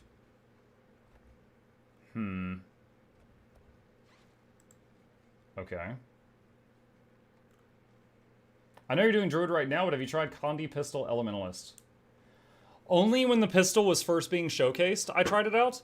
I will say, like, in terms of fun, I had little playing that. Because whether you were using water 1, 2, 3, fire 1, 2, 3, air 1, 2, 3, or earth 1, 2, 3, I was doing this.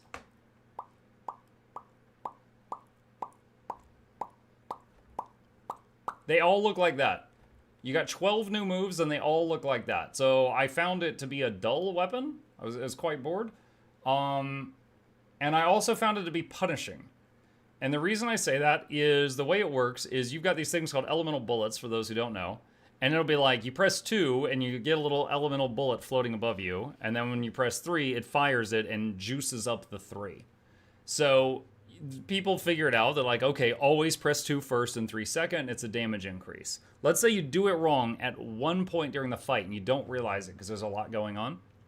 So instead of doing 2, which buffs 3, you've done 3, and then it buffs your 2 the next time that you come around for your rotation, and then you do 3 and load the bullet again.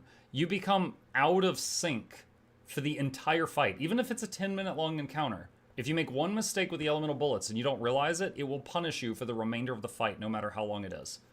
I found it to be very punishing and also very boring. But that was what I thought about it. I think in terms of personal enjoyment, I like the scepter more, but that does not mean that the gun doesn't work. It just, that was how I felt. Okay.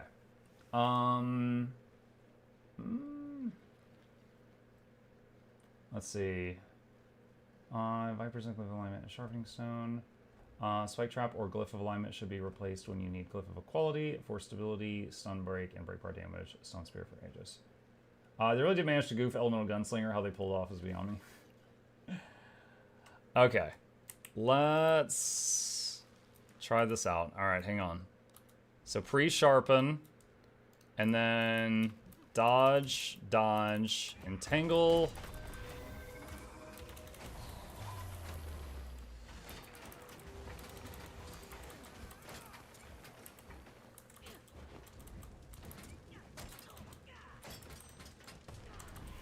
Definitely can go back into astral form faster now.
Well, we're sustaining 32k.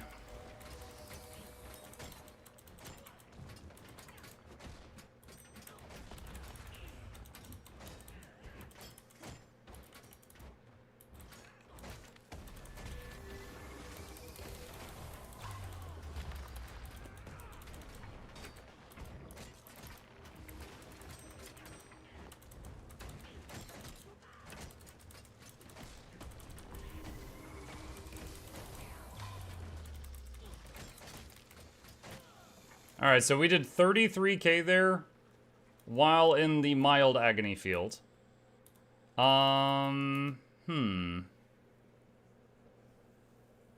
Let's see. Said he saw 30k. Today got a replay under Muck's video about how any capable person can do 40k damage on Dragon Hunter after 30 minutes. And that you're just auto-attacking if you go and do 30k. Yeah, there's a few builds in the game that can do 30... Okay, hold on, let me back up here. So, I have been testing a lot of different DPS builds, right? I do not think I am the best player in the game. I am not under no illusions of that. I think I'm a solid player, just because, like, I'm just a casual that's got a lot of hours, right? I understand the basics. These are different builds I've tested recently. On all of them, I was able to break 30k on. In fact, one thing, actually, there was something that, let's see, plus, 3k-ish from group poisons. And this should also be plus 3k-ish from group stances. Okay, so those should get some bonuses. On all of these, after a little bit of time, I was able to break 30k. On some of them, Dragon Hunter, Reaper, Daredevil, it took me 5 minutes to break 30k. Like this one, what we're playing right now. It just took me a few minutes to break 30k. I was never able to get 40k, but I only put in a few hours on each of these. If you were like putting in the time and trying to really go hard, you could. However, Froop. Whoops. However, I will also add, for those who don't know, if you've got a group where all the DPS are breaking 20k, you can clear 99% of the content in the game.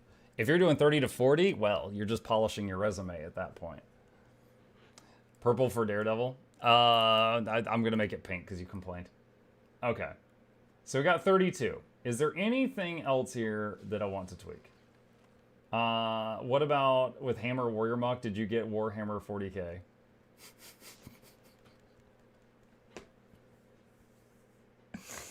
Get out.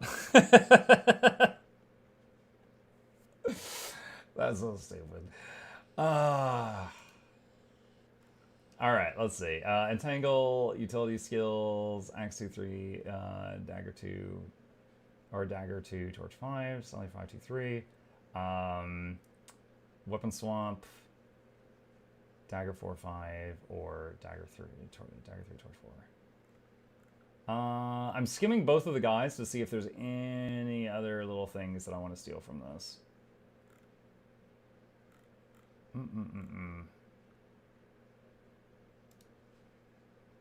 Single bonfire through torch. Okay. Let's see. So I just skimmed through the guild gen information. Let me see. Is there anything other here that's like a skill reference guide? Oh yeah, this was a recent thing they added to their website, partially due to my complaining.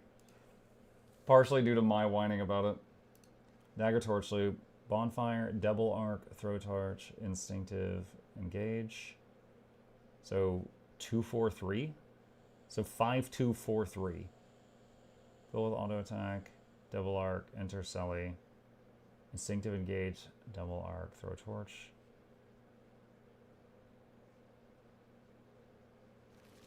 What? Why is it 2-4-3 then 2-3-4? Maybe just because of the cooldowns line up that way.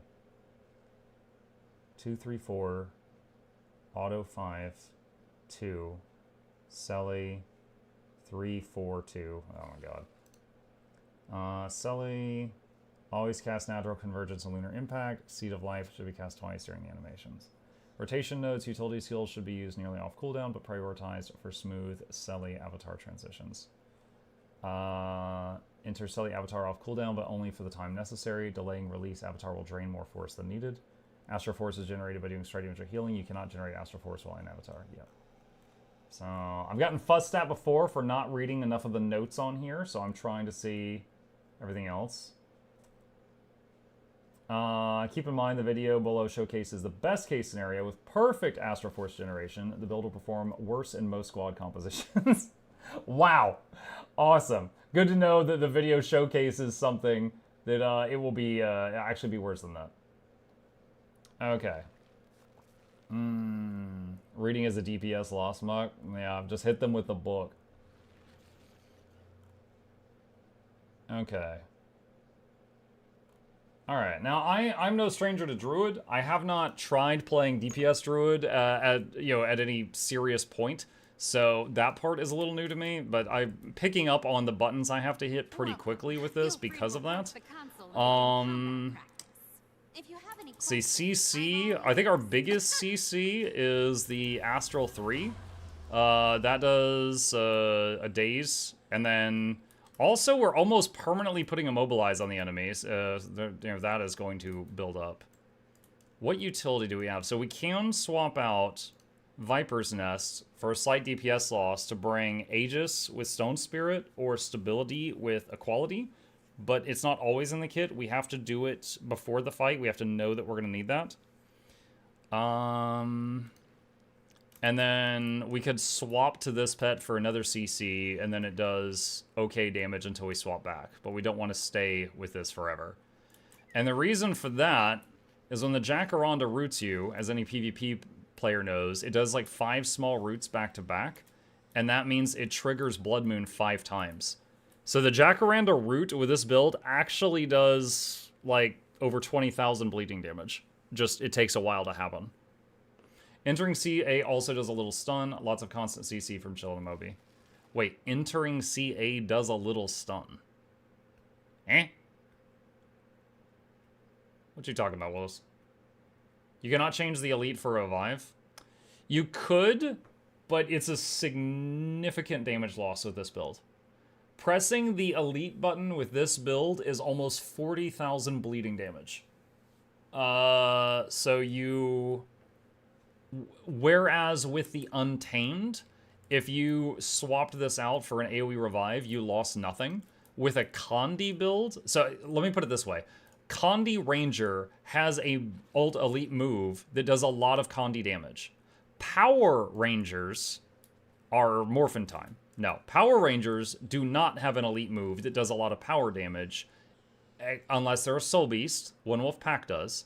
But if they're Untamed, their options are like the AoE Revive, AoE Condi thing, or Strength of the Pack, which gives boons, but if you're in a group, you've already got the boons, so it does nothing. Blood Moon Trait does that.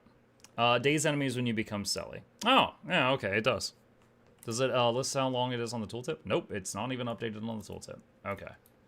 Alright. I think I know just enough to be dangerous here.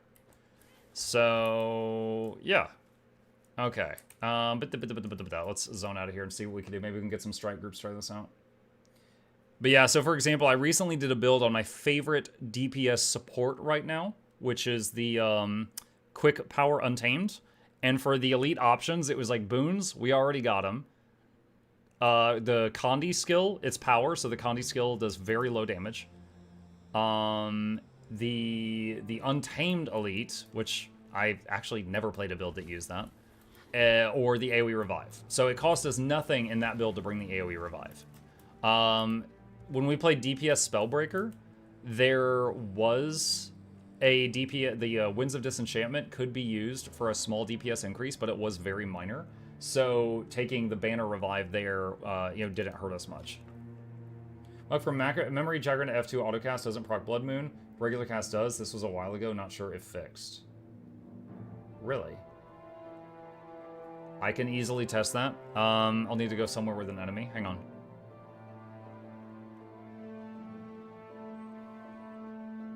I logged back into the game. I tried to DPS and I got like 12k. Frosty, the average open world noob who's never tried to push themselves, does like 2k. So you're doing 6 times that. You can get better if you wish to do so, or you can retire now and rest on your laurels. Do you think ADAT will unlock elite spec utilities like they did with weapons at some point? I think there's a risk of it being too strong. There are some elite spec utilities that are insanely powerful, and then if you were able to just take those over to another elite spec, that might be too much. Incursions imminent. Rift warnings everywhere.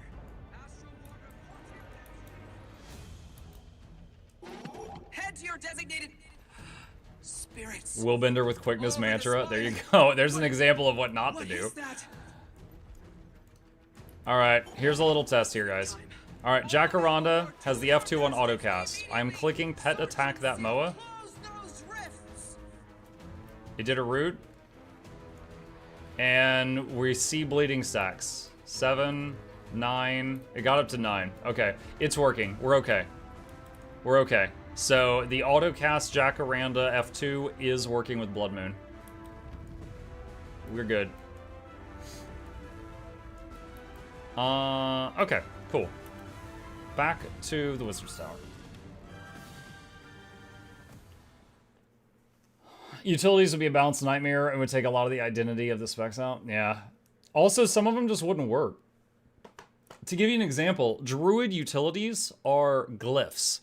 The glyphs were inspired by the Elementalist glyphs, but on Druid, instead of doing a different thing based on the element you're in, on Druid, they do a different thing based on whether or not you're astral. So, those of you who don't know Druid, if you'll turn your attention here, here's Glyph of Alignment. It does a bunch of damage and some conditions around you, but if you're in astral form, it does healing and removes conditions around you. So, if you had that utility on another character, half of what it does would be gone. You know? So I don't really anticipate them doing that. It's certainly possible. They've done things I didn't expect before, but... Bladesworn stuff? Yeah, Bladesworn stuff is, like, the ammo cartridges and stuff like that. Mostly works with Bladesworn. Flow? Yeah, like, getting, like, oh yeah, I'm on my Berserker, let me generate some flow.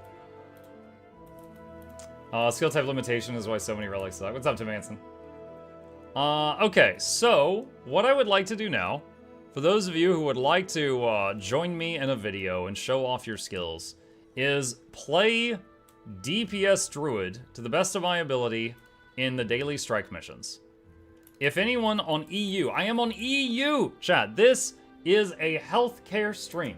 I am on EU. If anyone wants to join me, here's the squad join command. I am putting it in the chats. First come, first serve, and if I have to, I will go to the group finder. But I'd rather group with you guys if I get the option. I agree with Teapot. Relics could have been so cool if they didn't have pure damage options that are just better. I did not know he said that, but I agree with that statement. Unfortunately, if you've got like interesting thing, 5% damage increase, guess what 99% of the player base is going to feel like they have to take? The 5% damage increase. So, yeah. Quick NA players join. They always do. Bring back Rock Dog. Bring back the Runes of Golomancy. I want more Golem armies. This is Luminance! No! This is Patrick! Hi, Seth. Okay. If you provide heals, boons, please say. Alright, let me try to... No, it's so weird not being one of the important people this time, chat. Very, very strange. Okay, let's see. Namok says Alack heal. Hug my mech says Alack heal. Sue Taye says quick DPS. Sue, if you would do quick DPS, please. And Execute Death, also quick DPS, please. If everyone who is still in group 1 will go pure damage. And let me see, what is the daily today? Just a moment. Cosmic. Everybody's favorite blue Shrek. Okay. Boop. You either die as the Boon Heals roll or live long enough to become the high DPS. No, take my power. It's like you die as Iron Man and you become Doctor Doom. Hey, I saw Hug My Mech at Overworld a few days ago. Nice name. Are there Alack DPS and quick heals as well? Yes, of course. In this group, no. Any group in the game. Hold on. Hold on, chat. Let's get rid of all that. Okay, so any group in the game. Group compositions. 5 people. Usually, 1 healer that gives alacrity or quickness. 1 DPS that gives the other one alacrity or quickness. 3 dead weight dime a dozen DPS. That's your standard group composition. For 10-man groups, make 2 groups like above. That's it. So yeah, you're usually going to have either a quick heal or an alack heal, and then quick DPS or alack DPS matches with them, and then you fill up the rest. Today, I am a dime a dozen. Alright, fill these in. Free key and vouchers in store.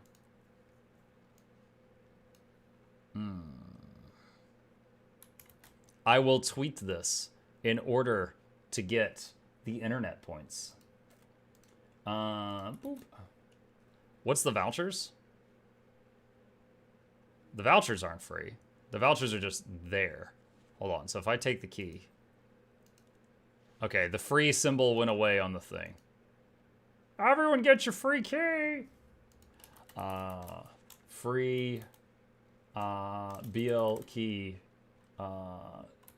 in gem store currently. Get them while they hot. Get away from me. Free key? Yes, free key. Boop. Alright, I've tweeted for the internet points. Alright, let's see if this group's ready to go. Okay. I will get free key for free key. 8 people ready. I hope 10 people are ready.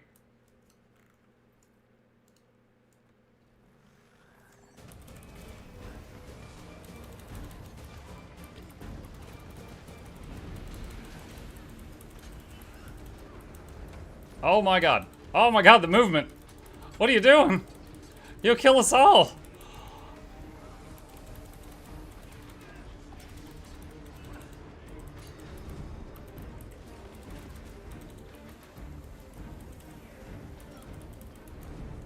Stop being untargetable.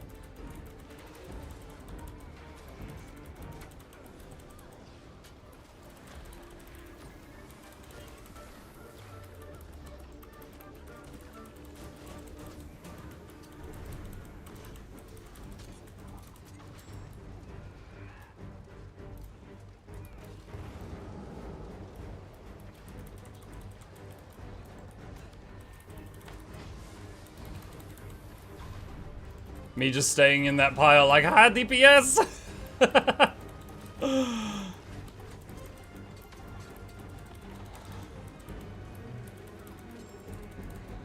Like, look, I know I'm supposed to leave the group, but my damage.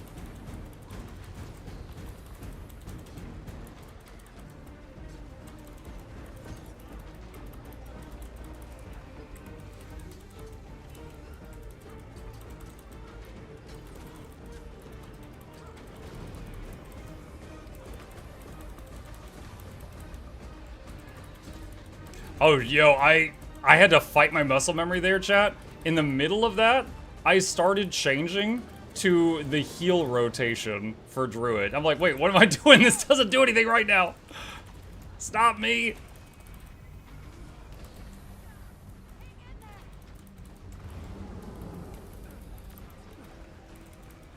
Any of y'all ever do that? You be playing a new build on a character and slip up and start doing the wrong rotation, then you're like, wait, I'm power now, or wait, I'm Condi now.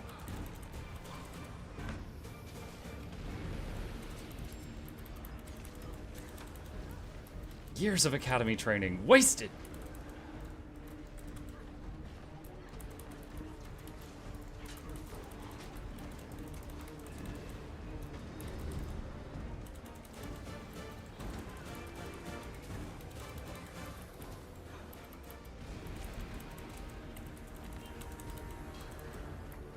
Uh-oh, uh-oh.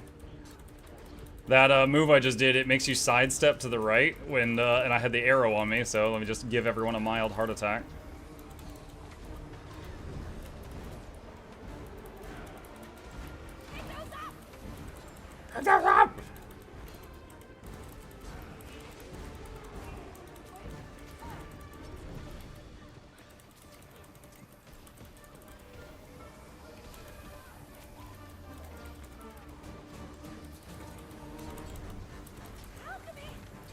CC.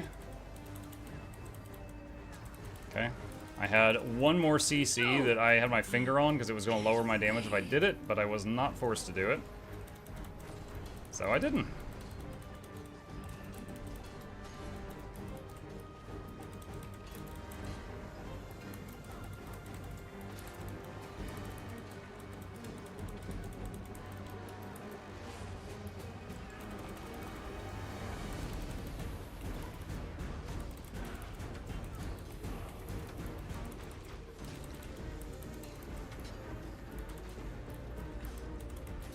Ow.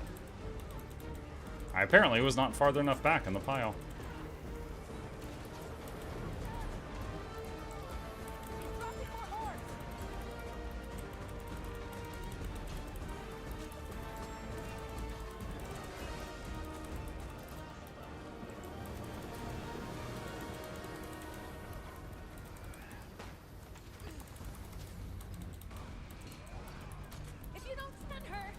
CC.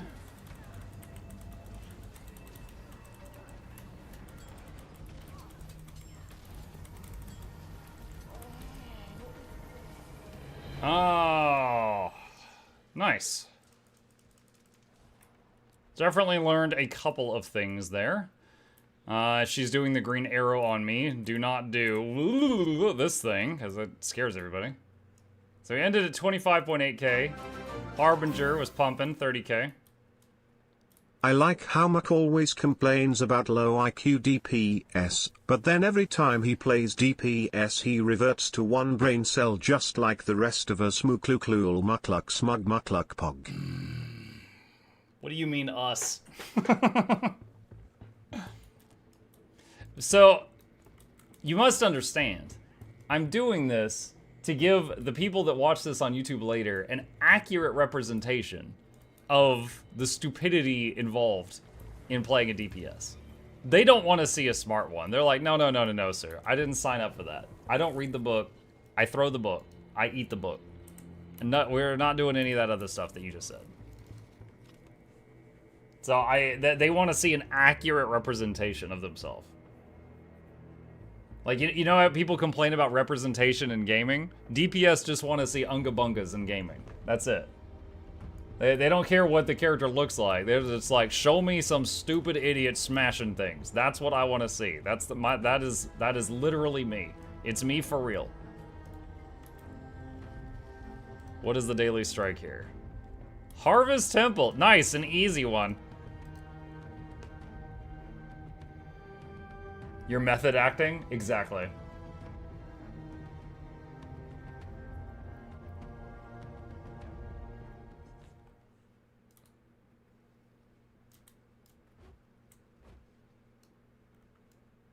Alright, waiting on Drunk to get here.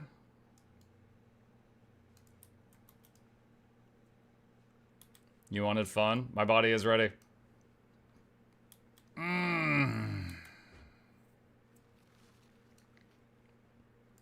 Alright, let's see if they're all in here enough.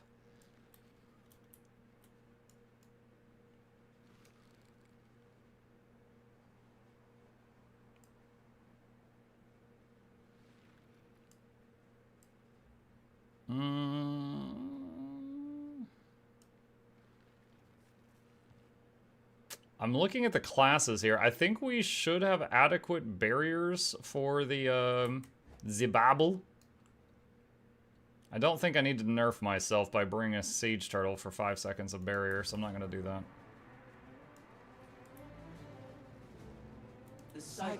Alright, 2 DPS north, south, east, and west, and the supports push the ball around. We must cleanse that corrupted magic. Push it into the prismatic rift. We are space.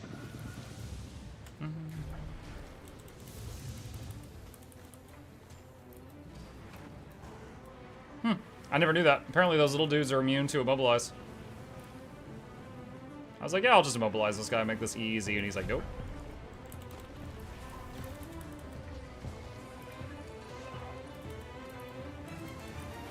Get ready to CC the ball. There. It's been purified. Break it to send it back. It worked. The dragon void is exposed. Next. I'm gonna put this trap down so this dragon stands in it. Where were you hiding that? He just walked into that trap with his chin. Set you free.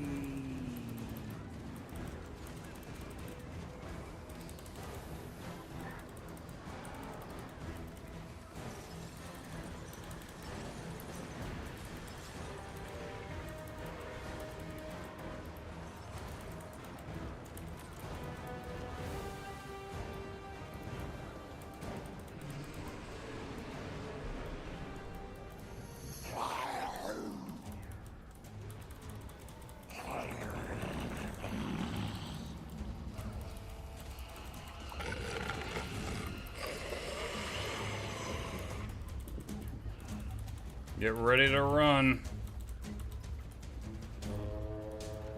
Oh no. Oh no.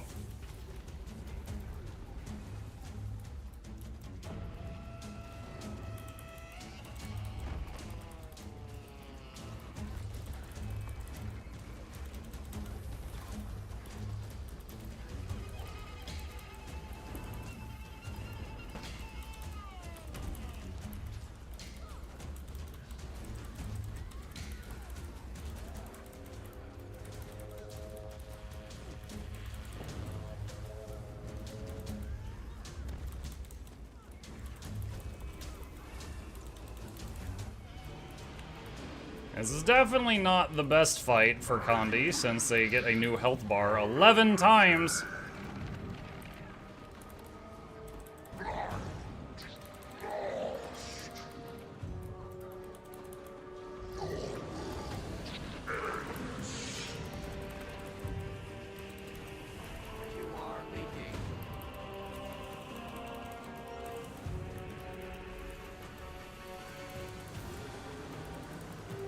So I can't prove this, but I've been told by other people that if you go over to the dragon's right side when you get to choose where to go for the split, that it actually counts as his back, and you actually do more damage, because it counts as more back bonuses. I don't have any science or math to back that up. That's just what I heard on the grapevine.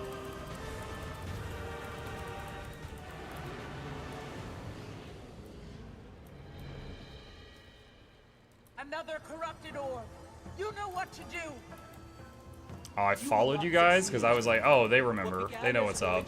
Y'all led me to the wrong side.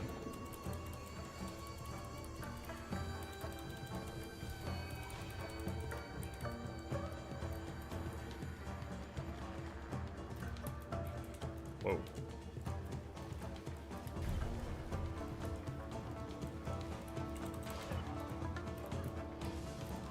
Mind the death juice. Mind the death juice.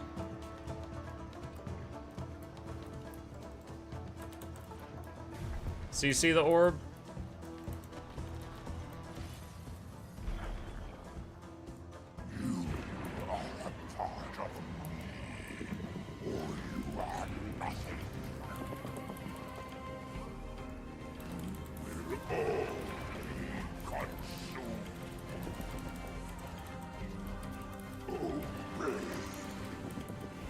Your GPS, you drink the death juice.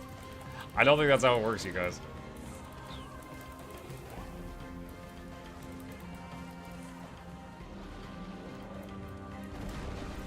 Oh no.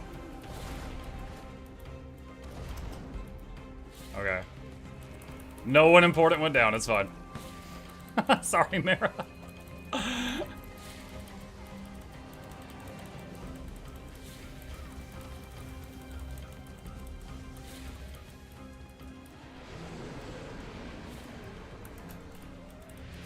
Evasive maneuvers.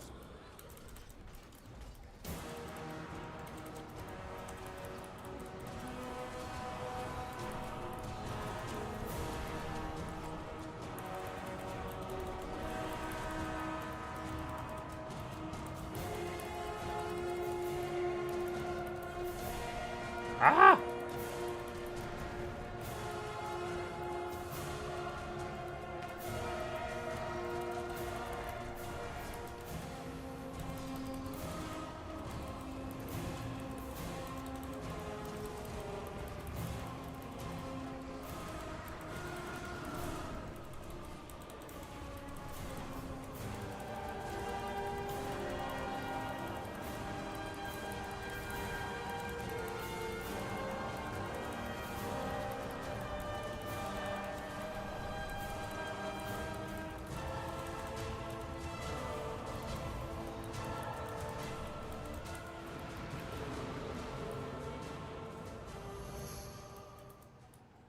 Once more.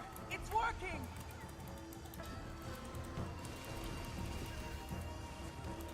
Did one of the revs take the projectile thing? I don't know. I guess we'll find out.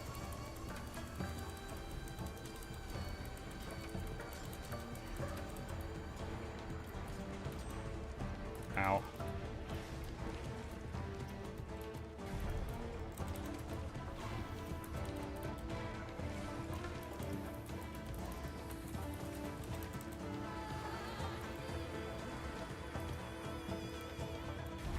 CC.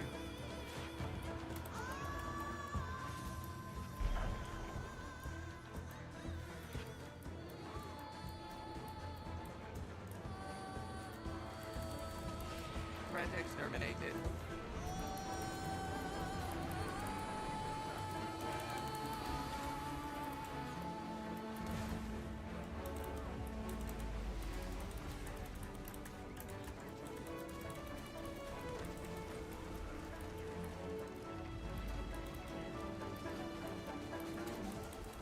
Got 2 people downstate. But I'm DPS, so, you know, I thoughts and prayers. I hope y'all get through that. Hiding that. That magic buildup is devastating. Don't let it escape the tower.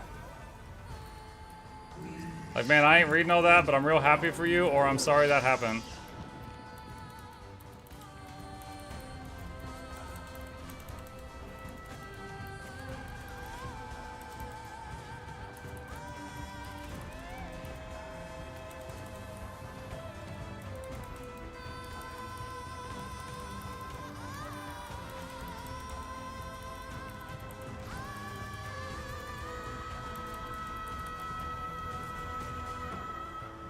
Dang it, we're pushing it away from my roots. My beautiful roots. Now's our chance. Finish it. Threat exterminated.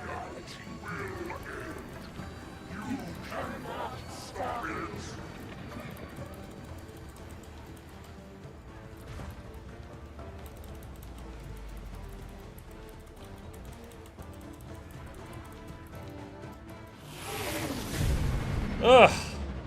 Much lower on the damage meter that time, but I just, honestly, our group damage was so good that it was like, I would just be starting to ramp up with all my dots, and then it was like, next phase, next phase, next phase, times 11.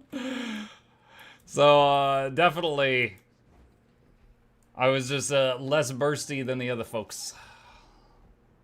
Alright. Icebrood Saga. New roots, yes. My myceliums. I dare Noxxi to put 12 blight jokes into the video for the Condi Druid new roots. Oh my god. Noxxi, you can ignore Mnemonic if you want. I don't know. I think that would be kind of funny, but at the same time, if people don't play Path of Exile, they're not going to get it. That's going to be a very niche audience. The Guild Wars 2 Path of Exile overlapping group. I know Eclipse and NA playing EU now, so many players having a hard time logging in. Yes, I'm currently on EU servers. I did not know NA people are having issues if that's the case. What class was number 1? If you mean number 1 for damage in the strike mission we just did, a Harbinger.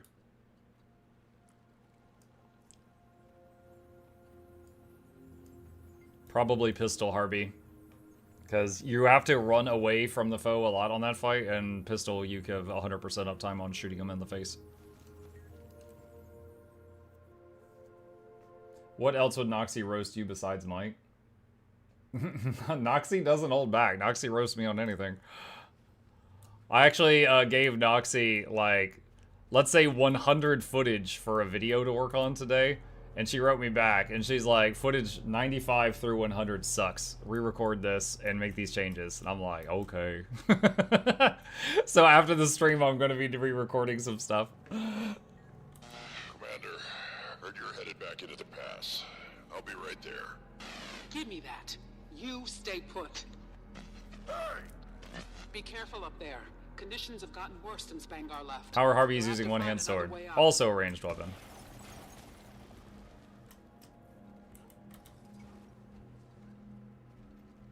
I need swiftness.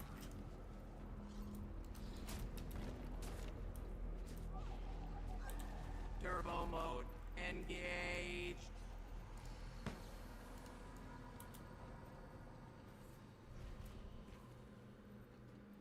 I hope the bad footage had the potato filter. No, it didn't have... The footage was drawing attention to the bar down here. Watch yourself out And she there, wanted me to re-record it with all other UI elements turned off. So my camera wasn't even on for that footage. The video is a secret project. Probably be unveiled on like a week. What relic are you using? Both of the guides I looked at said fractal, so I'm using fractal.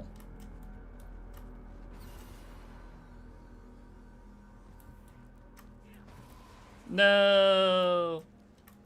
I fell. Oh, I don't have swiftness, that's why. Didn't have enough run speed. You heard it too, Cree. I should be there. You're being a distraction. Howdy, Monk, how goes it? It's going good, Antithesis, how you doing? Mike, what button do you press in CA in this build? 5, 2, 3, 2. Basically 5 and 3, and then 2 as much as you can, because it's on a separate cooldown.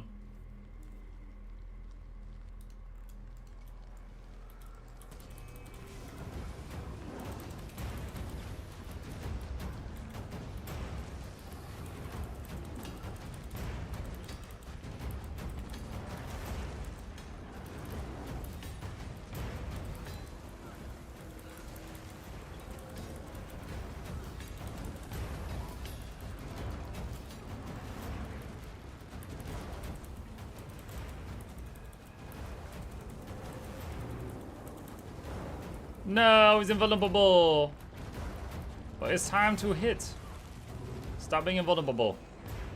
How's the build testing going? It's going good. Noxxi! That was one of my favorite artists. Hope you're doing good.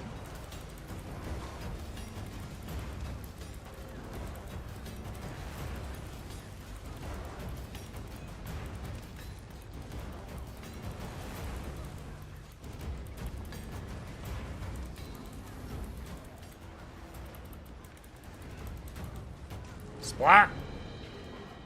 I did much better on that one because it was just one thick health bar. That worked out okay. But no change in the storm. Okay, next up. Someone's Hey Mike, hello Lockpile. I'm doing good. I definitely should be posting more art on the Discord server, but it's just been Steam locomotives. You have been you definitely go through your fixations, but many artists are like that. You had your Steam locomotive phase, which you're still in.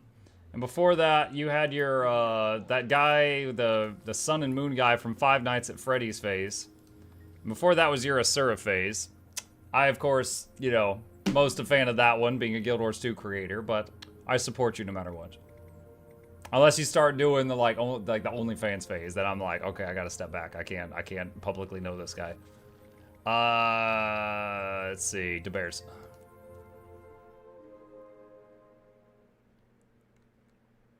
I've been able to play more Guild Wars 2 though now that I am out of art school. Gotcha. Gotcha. The free Blackline key broke the NA servers. Yeah, that's what it was. Just that alone did it.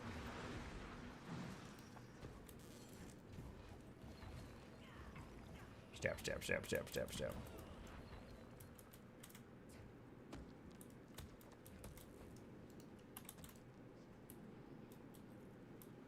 Oh, we gotta talk to the lady.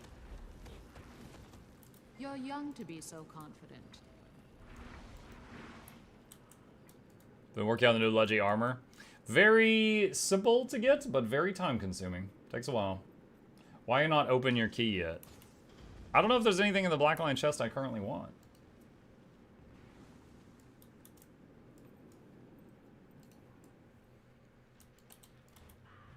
All will be preserved, dreamer.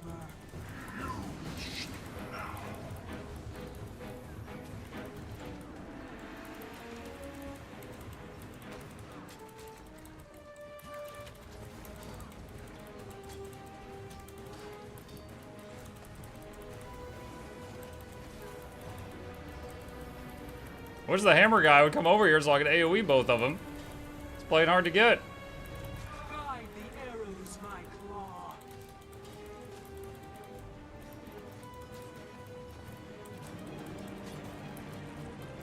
I'm gonna go hit the other guy.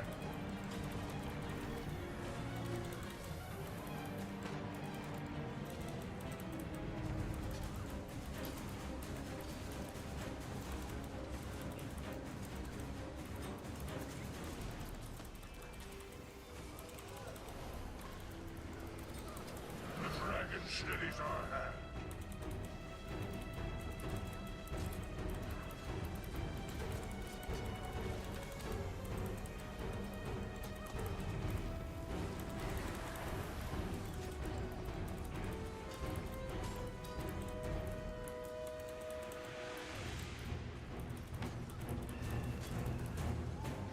Oh, I almost caught you, Harbinger Man.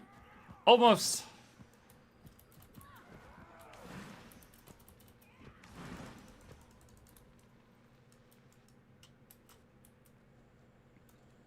Yeah, they were never close enough for any like of the all my AoE, but Entangle has such a wide range. I was constantly able to hit both of them with the 40,000 damage roots, so that was nice. Good afternoon, Mugchat. Hi, Katie. What build is that? Condition damage Druid. One little change would make this bear fight so much cooler. The second bear heals full when the other kills.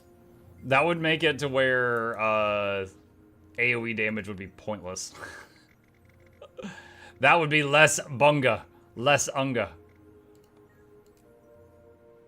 Good afternoon. Hello. Random tip, CA2 can be used during the other skill's cast time. Yeah, but if you use it in conjunction with the 3, you will combo it. So it just depends on what you want. Delay it for a second for a guaranteed AoE condition cleanse combo, or do it a little bit earlier, no combo. Just depends on what you're going for. I can see you've traveled far. For the love of Muck, can you please do ready checks? Tokizo, this is a ready check. You are hitting I am ready on every fight in order to open the door. That is the ready check. Dream with me.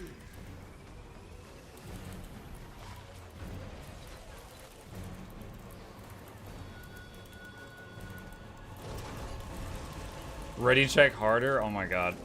Having flashbacks of Throck. Some of you might remember that story. It's time to sleep beneath the stars.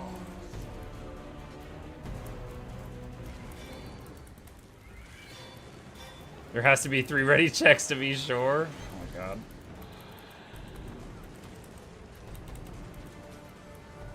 Oh no!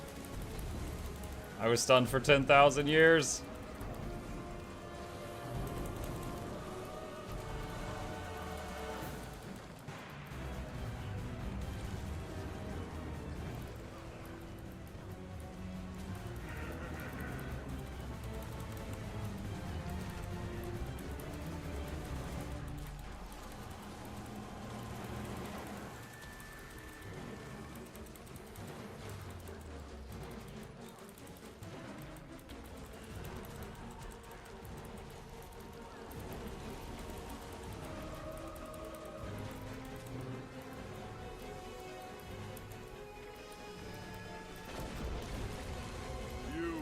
So hard, but your long day has ended.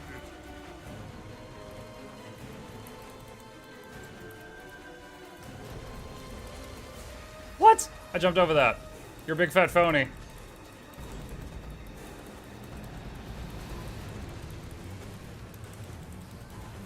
Yeah, much worse on that one because of all those invulnerability phases. As expected. I mean, so far this is pretty par for the course for a pure Condi build. Fights where the boss goes invulnerable and loses all conditions, you do worse on. Fights where they don't, you do better. Pretty standard. In my experience, people don't really use that as the ready check. Oh my gosh. In my experience, anytime I join a fractal group on EU and they do Nightmare and they approach the first boss, they all slash GG and kill themselves. But I hope that doesn't apply to all of you, because it's stupid.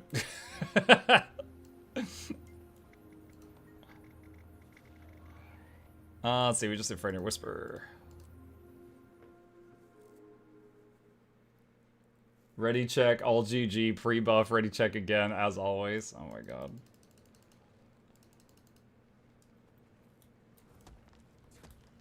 Yeah, there was a guy, back when I was doing the server first rating, there was a guy named Throck who I used to run with, and he was a Orc Warrior main. And he would freaking pop all cooldowns and rage potions on every freaking pull. Like trash pulls, everything. And he must have spent all his money on rage potions. And he was a good DPS, but by god, it was stressful trying to keep aggro off of him. And he liked me a little because I was like one of the only tanks that could keep threat off of him. But by god, if I did not do a 10-second countdown on any pull, like even trash, he would lose his mind because he had to pre-pot and all this stuff. And I was like, oh my god. Bruh.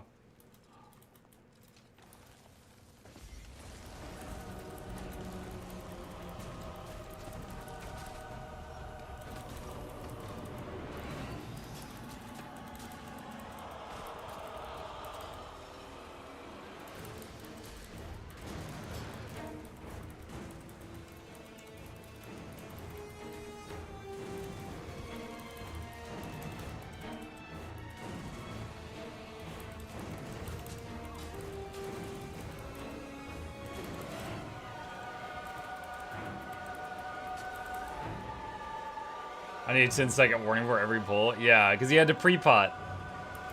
If he didn't pre-pot, he'd be lower on the meters, and that was unacceptable.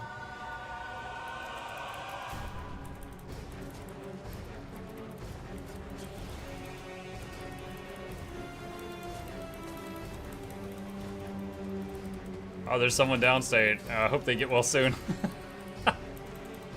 That DPS life freedom. There's nothing I can do about that, so I hope you get through that okay.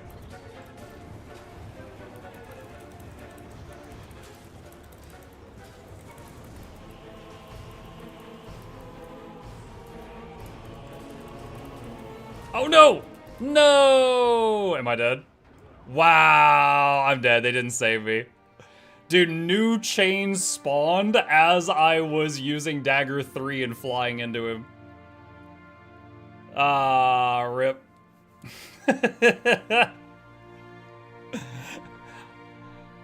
Our dear commander has fallen. It's true. It's true. It's our support's fault and the jungler. None of them saved me. I got chain. I did. Ugh. I can't blame the chain people. The chain spawned while I was in the hitbox. I was like engaging on him with Dagger 3. I can blame the supports. None of them even tried to save me. Totally blame those guys. You failed the vibe check.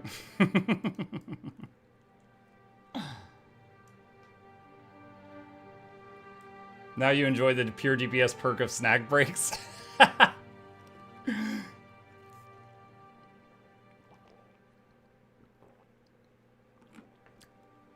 What? He just kicked my body across the room. Sir, I was already dead. That's rude.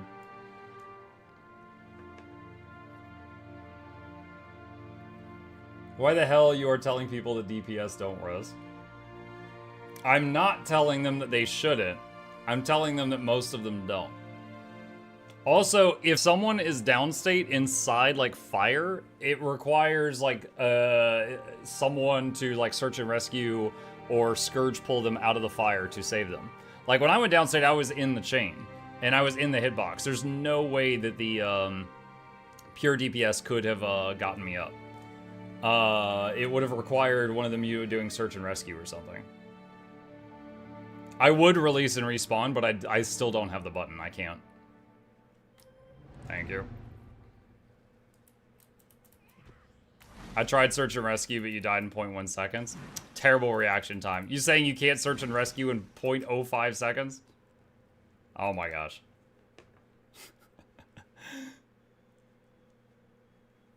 Is this making it into the video, or is this bad for the brand? I'm not intending to bring that in the video because I think that's bad for showing an example of how to play the build. Here's how to play DPS Druid. Cut to floor footage. It's kind of funny, but for an educational video, I think it's kind of crap. My brand.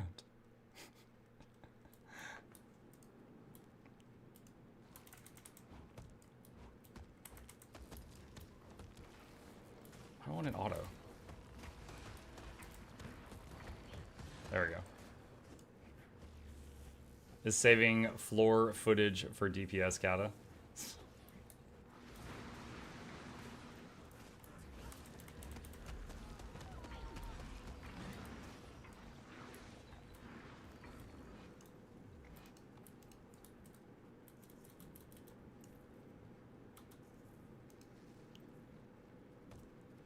Have an after credits blooper reel. We've done that before. That could be good.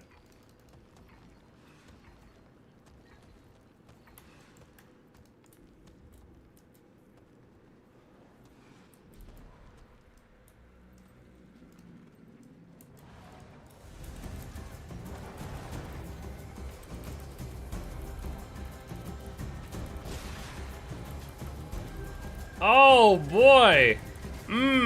That's a lot of people not making fun of me now. Wow. How do you like them now? Look at all these wonderful people making me look better by contrast.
I haven't said anything in a while. I'm having to focus on this.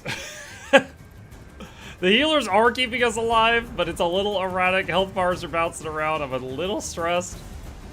And I am avoiding all the kill mechanics.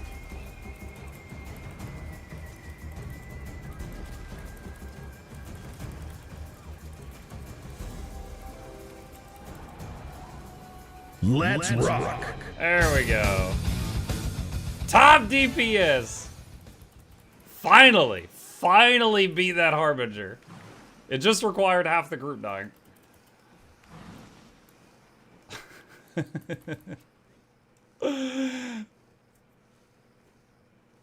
Easy, yes. I don't know who typed easy. I hope it was one of the dead people, because that makes it funnier. Harbinger on Bone Skinner is risky. Probably because Harbingers reduce their own max health by like half. Alright, thanks to the group, guys. It was fun. Appreciate it.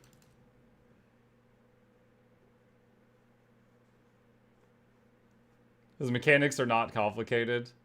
This boss, yeah. Okay, so here's the thing. This boss does have mechanics, and the whole community ignores them. There's this whole thing where he fills the room with darkness, and the darkness gnaws at you, and it eats you up, and you could send people out to light the braziers around the room, and the light will combat the darkness, and then he gets mad at the braziers, and he charges and destroys them, and you have until you run out of brazier. No one does that. Everyone's like, what if we just stand in a pile, it's gonna hurt really bad, and we just heal through all the darkness damage, and anytime he tries to hit us, we step left. Because of the strategy that the community has adopted for that fight, it has become, bad thing happen, step left or dodge, or die. You have 1 second to react, but as long as you could step left, you could do the fight. But by God, if you don't step left, you're dead. That's it. That's the whole fight, because we've diluted it down to its purest form.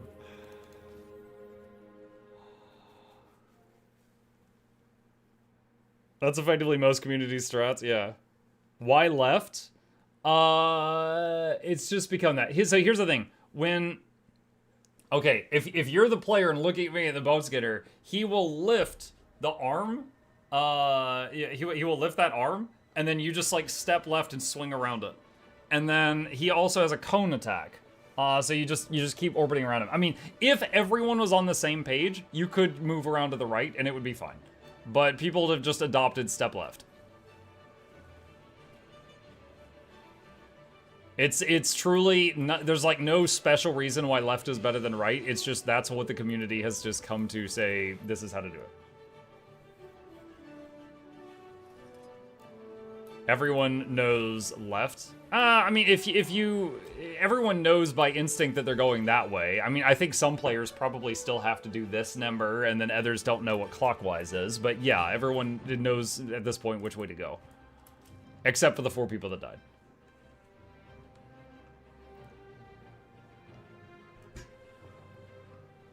Weavers do the Weavers do the L thing. Okay. Spawn a golem. Average. Please spawn a golem. Hi there. Use the console to begin combat testing. If you have any inquiries, come speak to me. Okay, let's turn this off. Alright, chat. Is there a volcanoes area? Yes. I currently cannot access the world map because I am inside an instance right now, but yes, there is a couple volcanic areas in the game. Yes, there is. There's a few island. There's one island that's the inside of a volcano. Nasty place. Let's see. Environment, pulsing, area damage, mildly threatening. Okay. All right. Alright, chat. Okay, hello gamers, Mukluk here, and today is the newest episode of I Tried, and my camera is going out of focus. Hold on, actually, we're gonna fix this and then restart, chat, because I don't want people to think their resolution of their video is crap. Alright, try again. Woo! Alright, hello gamers, Mukluk here, and today on the next episode of I Tried, we are losing our camera focus again. God freaking damn it, what? Dude, 2 for 2? 2 for 2. I hate it. Okay, we're just gonna start the next one like this. If I can just stare into your soul.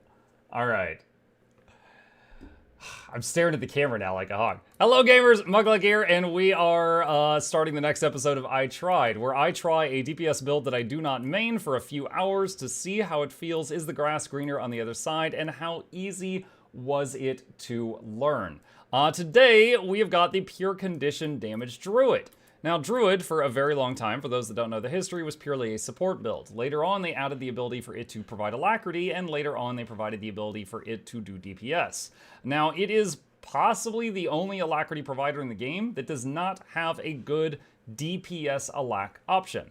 And the short version of that, for why that is here. There's the alacrity, there's the damage. They're in the same column. That's the main reason. That is the main reason. They compete against each other. You cannot have both. So currently, there is Condi DPS Druid, and there is Support Alac Druid. Those are the main ones. And then, you know, you might have different flavors in PvP, but I'm talking about in a PvE scenario. As always, I turn to my dear friends at both Guildgen and Snowcrows to see what they had as far as insight on how to play this. After trying some stuff and mix and matching on both, this is what I settled on. We are currently running this build. They could both completely agree on this is how to run it. I am running these skills and traits, which is kind of a mixture of what was on the two websites, but this is what gave me personally the best results.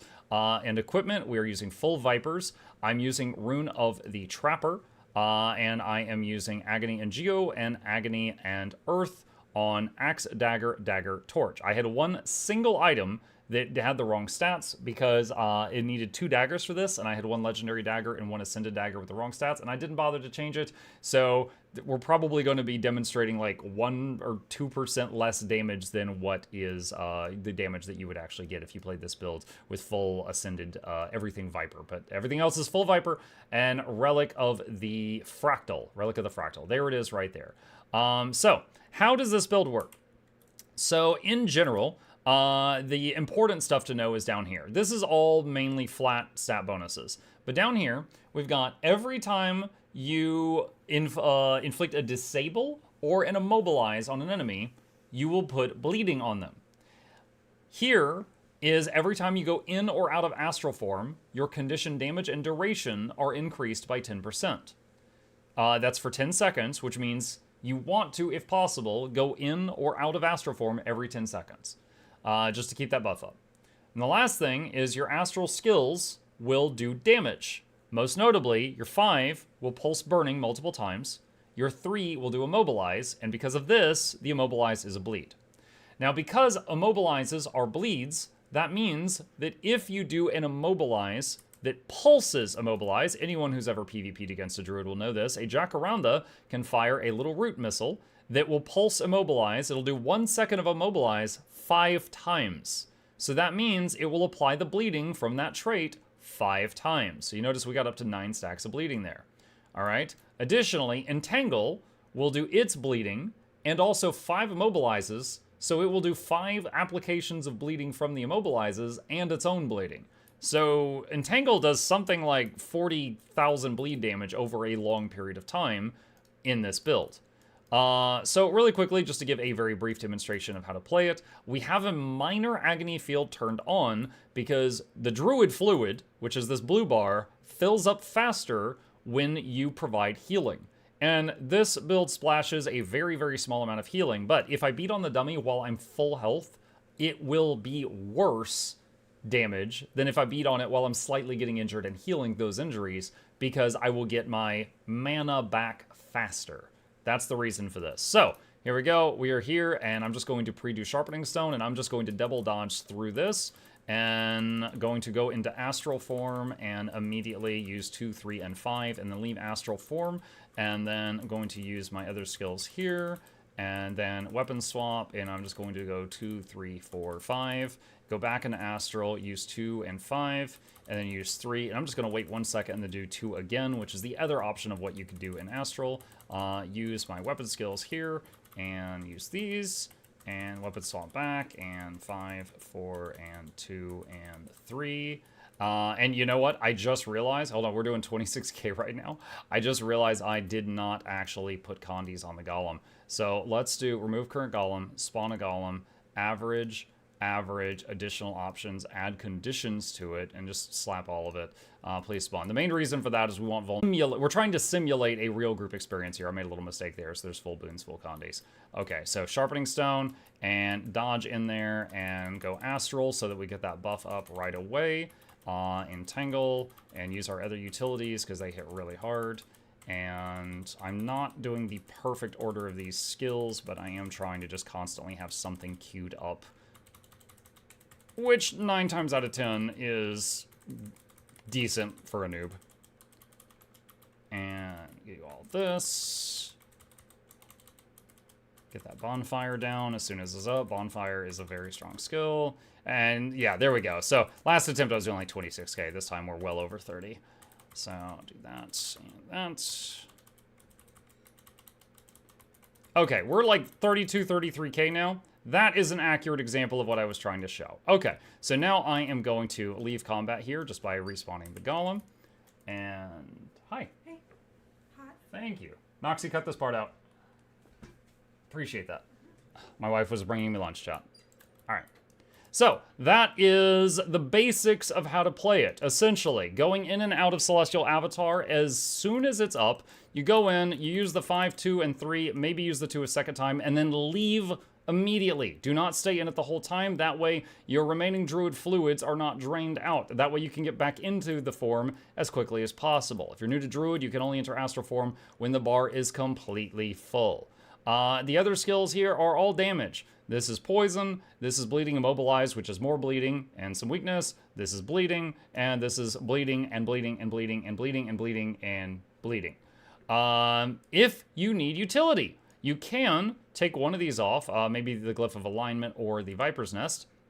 You can remove one of these skills for a couple of options that would be quite popular depending on the situation. Glyph of Equality can give your entire group stability, and it's instant, just stability, just right away. Another good option would be Stone Spirit, which will allow you to give a group Aegis when you cast it, and then it also pulses some protection. So that is another good niche thing. So you have got the ability to bring stability or Aegis to a group. It is not in your standard kit. You are not bringing it all the time, but it is there for if you need it. If a fight does not require it, then you would just bring your normal stuff. CC. What kind of CC do we have? We are constantly putting chill and immobilize on things, so our soft CC is always there. Anytime a break bar comes up, we are chipping at it. Our bigger CC is Astral 3, is a larger CC. Simply going into Astral form is a CC, because this makes it to where when you go into Astral, you daze the things around you. So if I just go, you see there was like a little explosion. That is like a CC that happens right when we go Astral. So going Astral and hitting the 3 skill is actually 2 CCs back to back. Additionally, our second pet is the Fangdaboga. Forgot its name for a second. Sorry, Fight Shrub. Fangdaboga has a pull, and I'm just going to fire it at the air. It does a Scorpion Get Over Here type move with its tongue, and that move is 150 CC. Now, there are pets that have more CC than this, but this one, while you're waiting for the ability to go back to your Jacaranda, this does a lot of Condi damage. So this is a CC pet that does an adequate amount of CC and does a lot of Condi damage, and then you just get back to your Jacaranda as quickly as possible because it has the, you know, crazy F2 that procs the bleeding trait 5 times. That is the main stuff. Some of the guides prefer to use We Heal as 1 to get boons onto your pet. In a standard group scenario, most boons hit 5 people. You receive if your healer pulses out Might or Quickness or Alacrity or whatever, it hits 5 targets. And if everyone is in range, it will prioritize healers over pets. Players over pets, which means pets will not receive those boons. Now, if you are a heal druid, you would be running a thing in Nature Magic that will copy any boon you gain with your pet. This is similar to the effect that's on Shift Signet for Mechanus. However, we are running DPS Druid. We do not have that. That is their own build. This is it. We don't have that trait. So our pet, unless someone runs out of range to drop off a red circle and runs back, our pet will possibly never have many boons during the fight. Now, if you are spamming We Heal as 1 off cooldown, it can give your pet a whole bunch of boons. So, like right now, you see it doesn't have any boons, and if I use this, it gets them for a time. And most notably, the might lasts a decent amount of time. But you can do that to copy your boons with a lesser duration to the pet and copy its boons with a lesser duration to you. Heal Spring is a nice option as well, because if you ever get in an oh crap situation and it's due to conditions, this not only cures conditions off of you, it cures them off the whole area around you. So this is a really nice option as well. I ended up using this one for my stuff today, and there was a couple moments where I got spooked. I think it was in Harvest Temple, and I ended up using this, but then there were other strikes that I never used my heal skill at all because the healers were doing a good job, and it was not an issue. How did it feel to play it? I was already very familiar with Support Druid, so this was did not take me as long to learn as some of the other classes. In like my second attempt on this, I was able to get over 30,000 DPS, which took me like 2 hours on Weaver, for example. But also Deadeye, which I've never played Deadeye before. It took me 5 minutes to break 30k, so it goes hand in hand with that. Being a Condi build, it has the usual pros and cons of Condi were extremely apparent. For example, on the build, the fights where we were just fighting one big target, like Dagda in Cosmic Observatory, I did pretty decently on damage. On Bone Skinner, I did quite well on the damage. But then on another fight that we did today, because it was one of the dailies, we did Harvest Temple, I was much lower on the damage meter. Harvest Temple has like 11 or 14 phases, depending on how you want to look at the fight. So it's constantly like boss health bar getting chipped down, and then it disappears, it's invulnerable, and then a new health bar appears, and he tells you your master plan, and then he's targetable again. So there's like 11 times during the fight that all your dots fall off and you got to start over. So Condi builds on that fight that have a slow ramp up time, like this one, did not feel great. I was definitely contributing, but it took me longer to ramp up than the others that were just pure power builds. The number one person on the DPS meter in most of our strikes today was I believe a Power Harbinger who was just pumping out huge damage. But on the flip side, on Bone Skinner, he was practically killing himself because Harbingers reduce their own maximum hit points for more damage, and that was really scary for him on Harbinger. That was really scary for him on Harbinger on Bone Skinner, whereas me on Bone Skinner, I was in my element. I was constantly getting slightly damaged by minor damage from the Bone Skinner, and so it was allowing my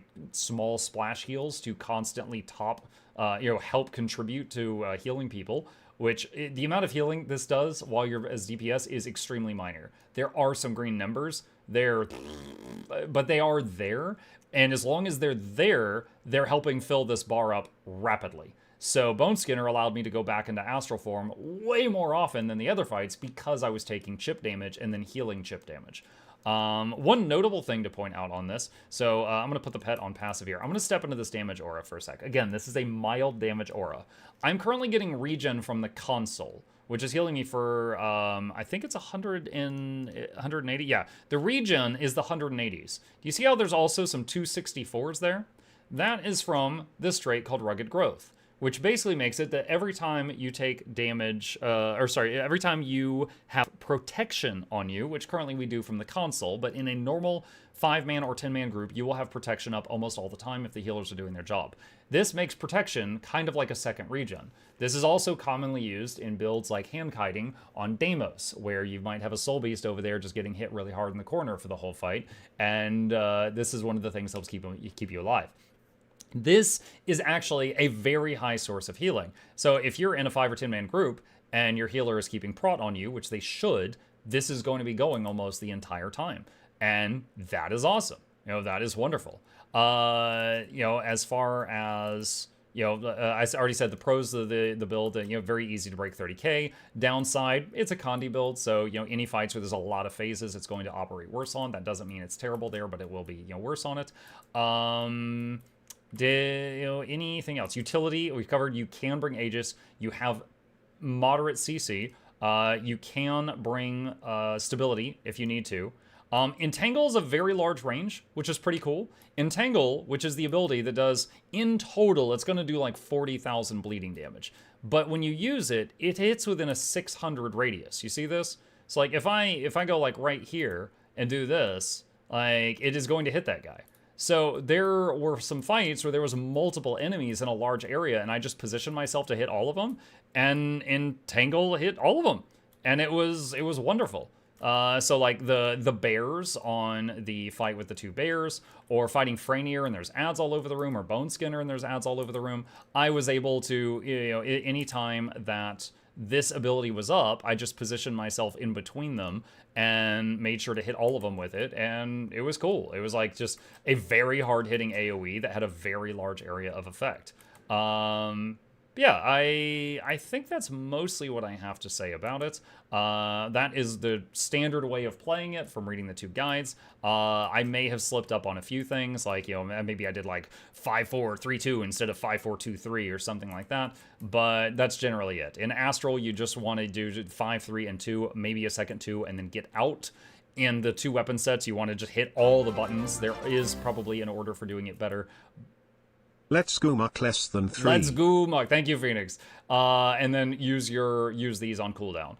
There's also an argument to be made for using a Signet of the Wild here. Signet of the Wild will do 4 hits of Immobilize, which means it will proc Blood Moon 4 times, so it is a damage skill. I liked Alignment more, because Alignment did nearly the same damage, but it had 10 seconds shorter cooldown. So I was like, okay, now the downside, if you're an Astral, Alignment becomes a heal skill. Don't use this in Astral, only use this when you're not an Astral. The other ones, it doesn't matter. The others you can use in either one. And then just know that your CC is going into Astral. Astral 3, Iboga F2 are the main ones. If you need more, you could swap out Viper's Nest for Spike Trap, which does a little bit less damage, I think, than the full duration of the Viper's Nest, but Spike Trap also does a hard-hitting CC when it goes off. So that's another option you could do if you needed to change something depending on the fight. Absolutely a valid and viable build. Decently sturdy, because in a proper group, Rugged Growth will be healing you constantly, as well as it's got 20k health. And although you are splashing some heals around with like this, like they're pretty minor. They're pretty minor, and honestly, I don't think it should be a selling point of the build that you're doing that. Like, I think Untamed, like DPS Untamed with Mace was doing more AoE healing than this does. I don't have any math to back that up. That's just how it felt. But yeah, that's it for the pure DPS non-alac providing Druid. And which I had never really taken it into a real setting before. It was kind of fun. It was pretty cool. It had a lot of the the same joy as the Druid. I don't think you really have the freedom. I feel like some people might be like, Muck, you didn't take an AoE revive. You love AoE revive skills, and it's true, I do. However, on this build, the Entangle is such a massive source of damage. I didn't feel like I should. On DPS Quick Power Untamed, the elite skill was not contributing much, so I changed it to an AoE revive. Same thing on the DPS Spellbreaker. You were getting a small amount of DPS increase from Winds of Disenchantment, but I was like, you know what, I'd rather have the AoE revive. On this, the Entangle does a lot of heavy lifting, so I opted to keep the Entangle. Yeah, okay, I think that's everything. As always, I'll have a link to the guides I referenced when I was trying this out in the description of the video if you want to see it. And if you got any questions, problems, thoughts, concerns, put them in the comment section down below, and I will fight you there. There we go. All right, chat. Only one take, the 3rd try. Boom. I think I covered everything I wanted to cover. I did forget to fill out my my sheet here. Let's say DPS Druid.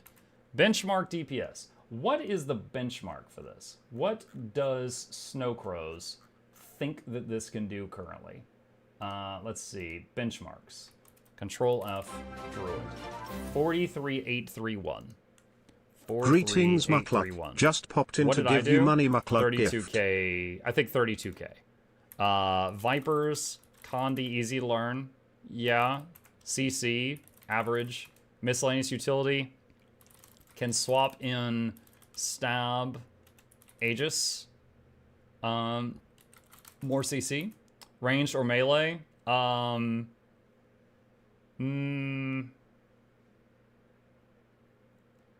Prefers melee. Does have some range. Intensity, low to mid. Fun. Yeah, I had fun. Alright. There we go. Cool. Granny's Mug just popped in to give you money. Appreciate that, Cognizant. I love when people pop in to give me money. That's such a rare thing in my life. Thank you. Wouldn't the eyeball pet be a good choice for this? The eyeball pet... Okay, so here's the thing. When Jacaranda roots something, it applies like 10 stacks of bleeding because of Blood Moon. It will proc Blood Moon over and over and over and over and over. The eye pet, while not just on its own like a bad choice or anything, hold on, let me find it here, does not proc that at all. It does some conditions, and it has a thing that removes boons from the enemy. So if you're doing a fight and you need boon removal, yeah, you could absolutely bring this, but it will be a DPS loss. It would absolutely be a DPS loss just because it doesn't interact with the traits. But yeah, so it's basically, do you need boon rep? And it's kind of like, you could bring White Tiger. If you need more Aegis, White Tiger has Aegis. MuklukYoutube. So during the recording of that, my lovely wife brought in homemade fried rice.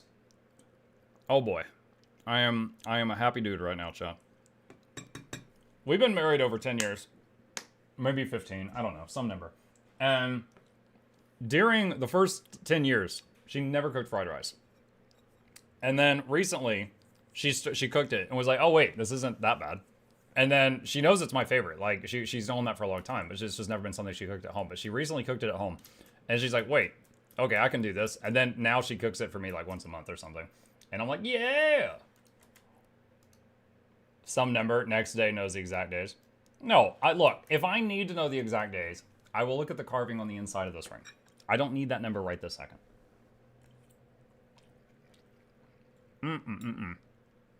So now, chat, it's kind of a lunch break. We're chatting, we're mingling, we have finished doing our science for the day.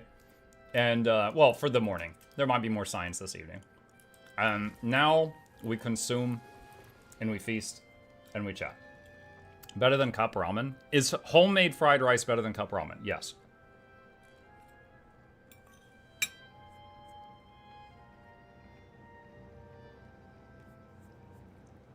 Ricky says, here's a question. What in the 7 hells do I use the festival tokens on?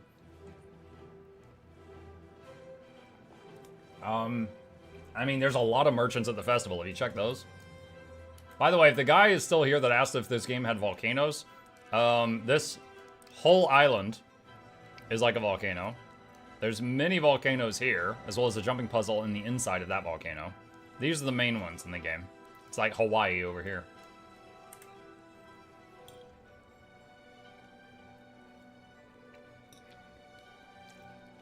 What's the secret to making Muk-approved fried rice?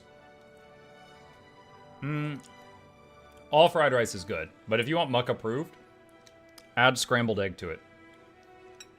In this case, what we have here is fried rice that has scrambled egg and peas and carrots in it, like, you know, the little diced up ones. But the when you get a bite of fried rice that has the scrambled egg in it, oh, so good.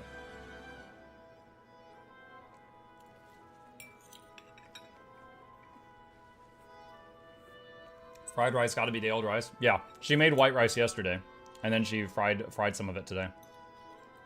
So she started making dishes where she'll make white rice and use some of the white rice for something she wants, and then save some of it for the next day, and then fry it for me.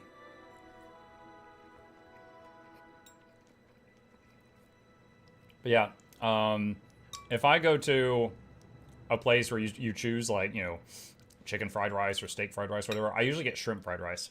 I love me some shrimp fried rice too. But scrambled egg is like the #1 ingredient that I think elevates it. You forgot Mount Maelstrom? Oh yeah. Yeah, yeah, right here. There's another one there.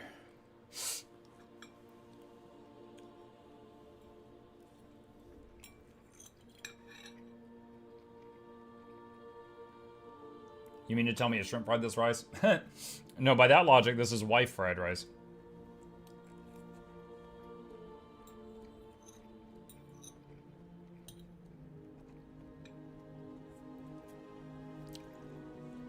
Oh, Valen's here. Hey, Valen. Well, he was here 2 minutes ago. We were just looking at one of your guides, buddy. I was dabbling with Kandi DPS Druid.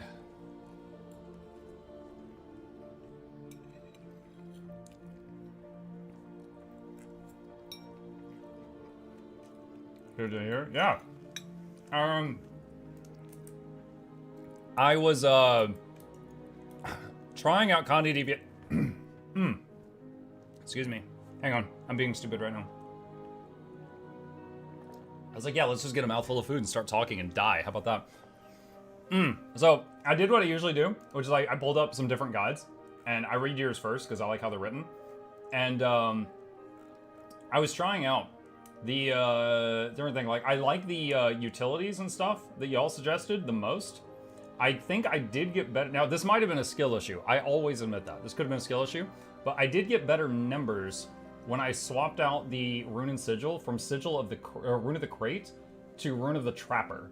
Because with the Crate setup, I think I had like 100% increased bleed duration, but only 50 for poison and burning. But with the other setup, I had what was it with Ascended Food? 98 and 78. Now, I don't know if that's something that you feel worth testing to see if you get the same results, or if maybe I was just playing the other version poorly. But I did change the runes. But other than that, I was following what you said as best as I could. Gen says, which class are you most looking forward to Spear on? Oh man, I gotta remember them all. Hold on, let me pull out my scribble sheet here. Okay, so Warrior strikes me as weird. It's range, but does most damage if close. So why ranged? It's like a shotgun, almost, type of vibe. Guardian, interesting to me. Hybrid weapon. I'm interested to see what happens to it, because like, Ranger Mace was a hybrid weapon, and it's kind of beloved by many different builds now. Revenant, most I know said during beta it felt very slow. Hopefully they tweak it. I like the graphics of it. The graphics look really cool. Engineer, fun. I'm not sure if Open's new builds competes with Pistol for same job, but very fun zipping around. Like, you were doing this electric slide attack thing all over the place. That was pretty cool. Ranger, like the idea, damage was extremely low in all game modes. Most of all, I like it had a movement skill that was ground targeted, and it had a thing where it was, it could be a melee spear or a ranged spear, depending on the distance. That was cool. Thief, required more brain wrinkles than I had. The Thief spear had like 15 moves on it, and I couldn't handle it. So, I will say, cool. Like, it didn't seem bad, it just seemed like something that my little brain couldn't handle.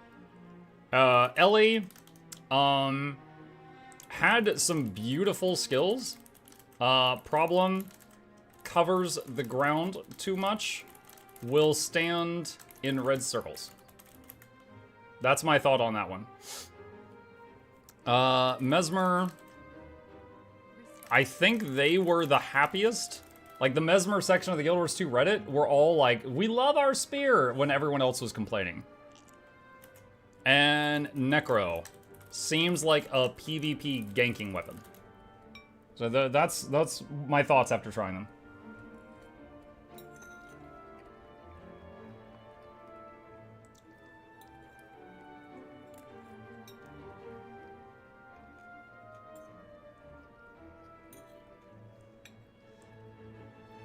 Mug, if DPS stands in red circle, healers should keep them alive. Yep.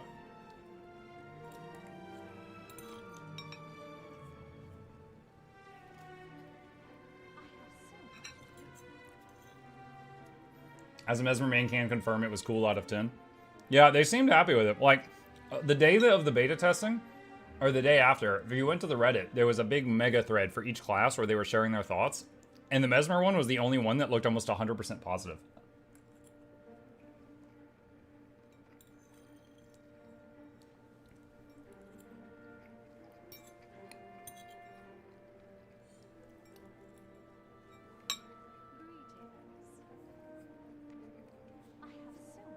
As an LA main, I'm excited to irritate healers by standing in my circle. Oh, wow.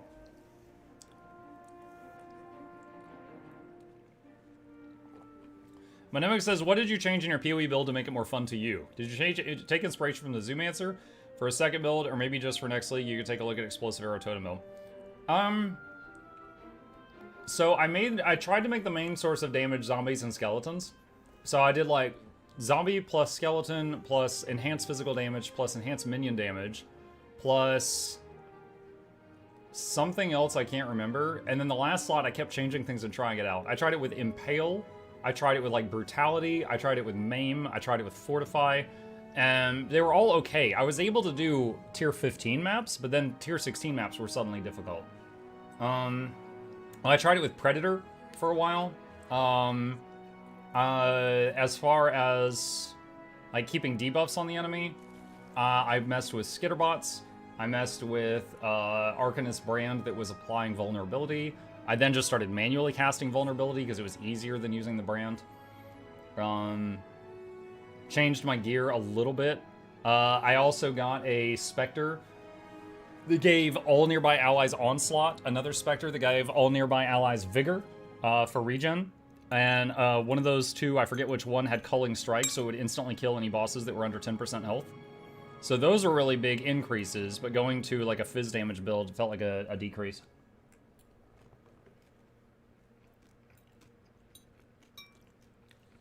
Atmut, did you give any further consideration to Shepherd of Souls? Hold on. So this is I was having such a hard time figuring out how to do this. Because all the information I could find on Google about this just said it's a thing on this one unique. So I don't really know how to get it on, not on that. Like, you or someone else hinted that there was like some runes or something I could do to put that on a different piece of gear. But I could not find on Google how to do that. But I'm not playing that build now, so it doesn't matter. But I will say, Monemic, I love Path of Exile, man. I love it. It's an excellent ARPG. But I was at the point of the game, and I literally have a recording of this, where there's one moment where I was fighting, I was full health, and then it said, you died in the middle of the screen, and I was still full health. And then on the next frame of the recording, my health was empty. Like, that's the point of the game I'm getting to. And I have all my resistances capped, and I have so much physical damage mitigation, and occasionally still getting one shot. And that part is less fun. That part is less fun.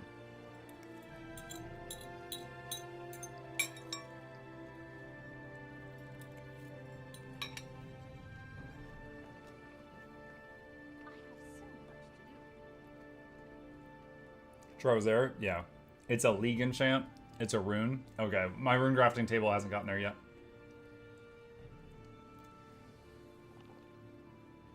Like, you making me hungry and I want to order fried rice. You should, it's delicious.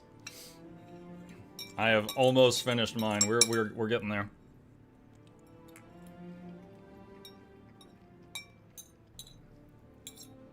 I thought you quit Guild Wars too. Yep, every Tuesday I quit and every Tuesday I come back.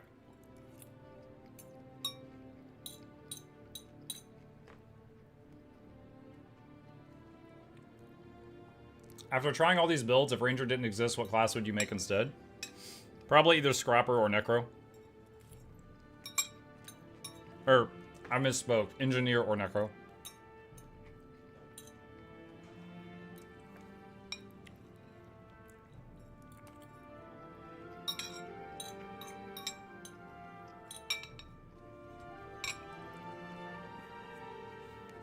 Enjoy your meal. Thank you. Almost done.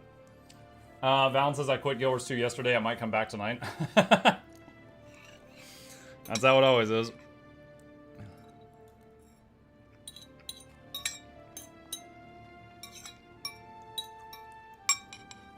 For anyone just tuning in, we're just having a little lunch break. I'm almost done.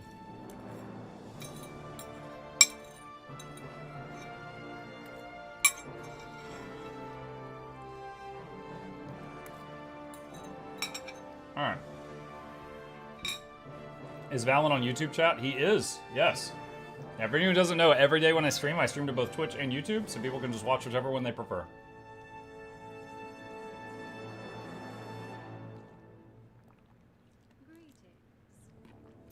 If there was only Warrior and Mesmer in Guild Wars 2, what other MMO would be your main? I want to be honest here. I love the idea of Mesmer, right? An illusionist that, like, makes illusions that, you know, like, mess with the enemy and stuff like that. That's pretty cool. Not many MMOs have something like that. EverQuest 2 had an illusionist and a coercer class, but there's a lot of MMOs that don't have a class like Mesmer. However, I think they go off the rails with it sometimes. Like, they go off the rails with it sometimes. Like, in the beginning, it was like illusions. But, like, when you shatter them, it would, like, disorient and debuff the enemy. And then it kind of became, like, Green Lantern. Like, the illusions are, like, doing... Yeah, they went from, oh, the illusions don't do real damage, to now your illusionary attacks out like a truck. So it's like, okay, so they're just hard light objects. And then the Hollowsmith came out that is literally just the technical version of Mesmer. It makes hard light objects.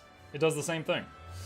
But the main thing with Mesmer, I think, is his flexibility, specifically Chrono. You know, Chrono, I think, is the only class, like the only elite specialization that can do DPS, heal alack, DPS alack, heal quick, or DPS quick, all with the same elite specialization. Like, it's crazy flexible. Hi, Muck. Hi, Oscar.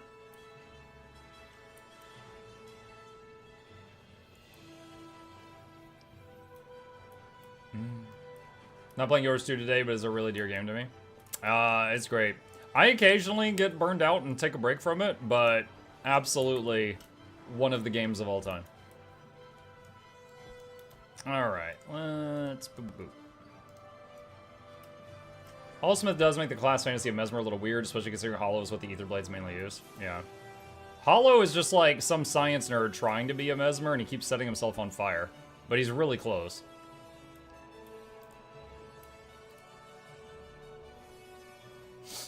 I remember playing Alod's online Psionicist class. You had to spend like 5 seconds connecting to enemies' minds before you could use other skills, which was cool, but also sucked. Yeah, EverQuest 2 had an Enchanter, and the Enchanter could then split into either the good version, which was an Illusionist, or the Coercer, which had, like, attacked people's minds. And you could choose which one you wanted to play. Before my break from Guild Wars 2 last summer, I really enjoyed Mirage, just to come back and see it's only a shadow of its former self. Ain't that Butcher, my beloved Mirage, the most Mesmer elite spec? I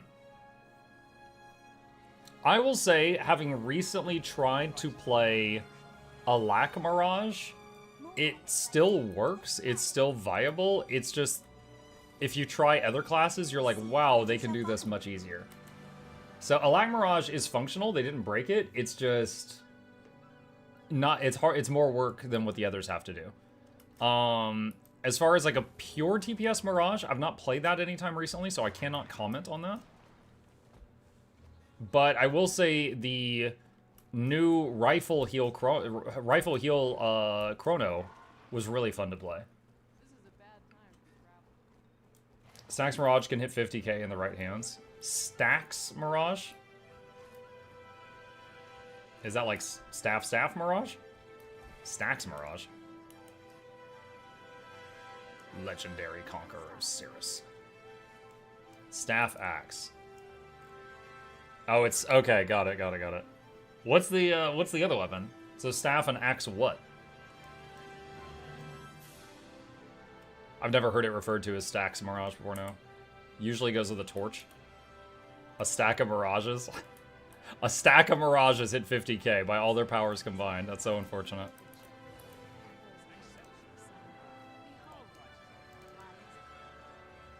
The shatter mechanic is what keeps me from maining Mesmer. It's not... Yeah, I'm not a fan of that either.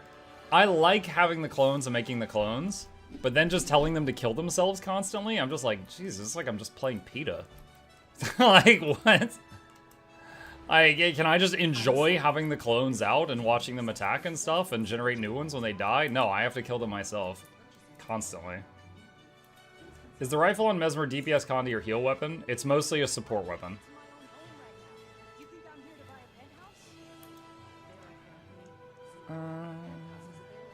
Let's see, force and impact. You know what? Let's do hammer.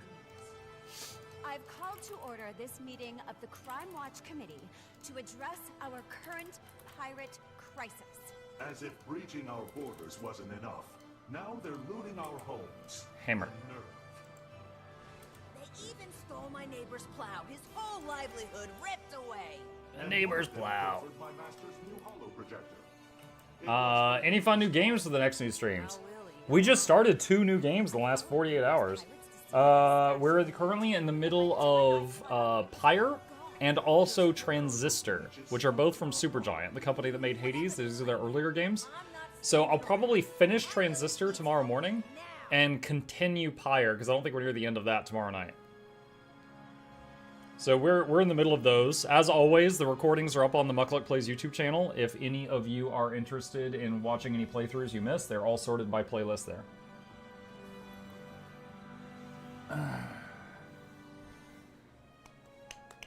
The changing of stats and sigils every time, the beauty of legendary gear. Yeah. Getting back to your after break since EOD, your guides and videos have been super helpful. Keep it up. Oh, thank you, Panda. I'm glad you enjoy my stuff. I saw part of the XCOM looking game, wild graphics. Yeah. Have you played Bastion? I have. I played Bastion in the past. That one is up on Mukluk Plays if you wish to watch it. Join squad? Oh, nice. Cool. I like doing this meta. Do you ever start a game and just not want to continue it, or do you stick it out mostly? Yeah, of course I do, dude. I'm human. I can try something and not like it. Outer Wilds. Dude, so many people recommend Outer Wilds. It won a lot of awards. It has a lot of recommendations behind it. I didn't like it. I refunded it after about 2 hours. I couldn't finish that one. There are some games that I'm just like, this is fine. And, you know, I'll finish it if it's just fine, as long as it's not like an 80-hour game or something. But there are some that I'm just like, I am not having fun right now. And so, you know, I put it down. Dragon's Dogma 2 was another big one that a lot of people love that I couldn't get into. I felt like Dragon's Dogma 2 had some of the worst RPG controls I've ever seen, and I'm even comparing it to games 20 years ago. Starfield. I played more of Starfield than Dogma. Hold on, how much Starfield did I play? I played 18 hours of Starfield before I put it down. I finished one map, like what was it called when you would like explore a whole planet to get like a bonus? I did that one time, and I remember the last thing I needed turned out to be in the ocean, and I had to swim around in the ocean until I got the last credit thing. It was just like 15 minutes of swimming through dark water. It was awful. You'd ask me to tell you anything about Starfield story with a gun to my head. I wouldn't be able to tell you a thing. Map comp? Yeah, it was basically map comp for a planet, and then you would turn in the data to a guy for $1. And I was like, all right, I'm going to try this out. And the planet was just like barren. So, I mean, yeah, Todd was like, yeah, we've got 1,000 planets. I'm like, yeah, and they're all freaking empty. This is stupid. Have you tried Albion Online? I think once long ago, not recently. Okay, if I'm thinking of the correct game, isn't that the one that the camera is kind of like an ARPG, and if you die, you, like, drop your stuff? So you have to, people have, like, backup sets of gear? I think that was Albion, and I played it for a bit, and I did have fun, but I played it for, like, a few days. What was that about Dragon's Dogma? I'm a huge fan. I have strong feelings about sequel. Wait, do you have strong feelings which way? I need to know if we're about to fight.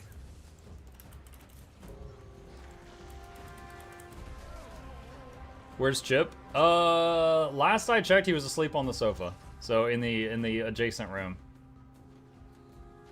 Some positive, some negative. Okay, hold on. I will try to remember this. I played Dragon's Dogma for a few hours, okay? So, one, there was no, like, major dodge skill in combat. I was constantly just, like, running around a little bit.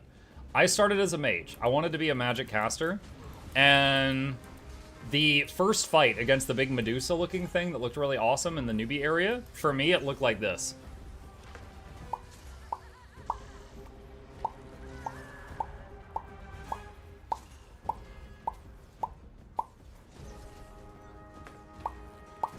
Most boring magic system I've ever seen in my life.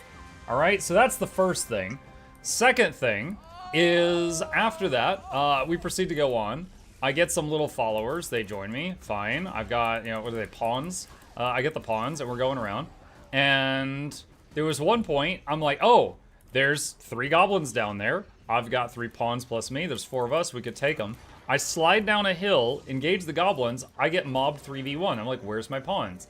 I look. They're all at the top of the hill, running in place. They can't get down the hill. So I die because they can't follow me. And I'm like, awesome. Great. Okay. So that's an example of bad pathing. Now, next example.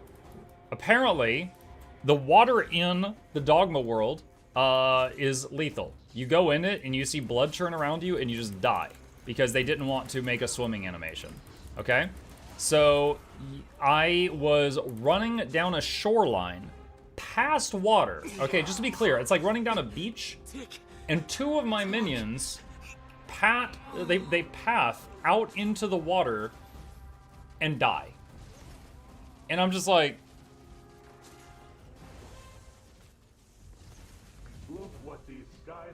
and I'm like, what?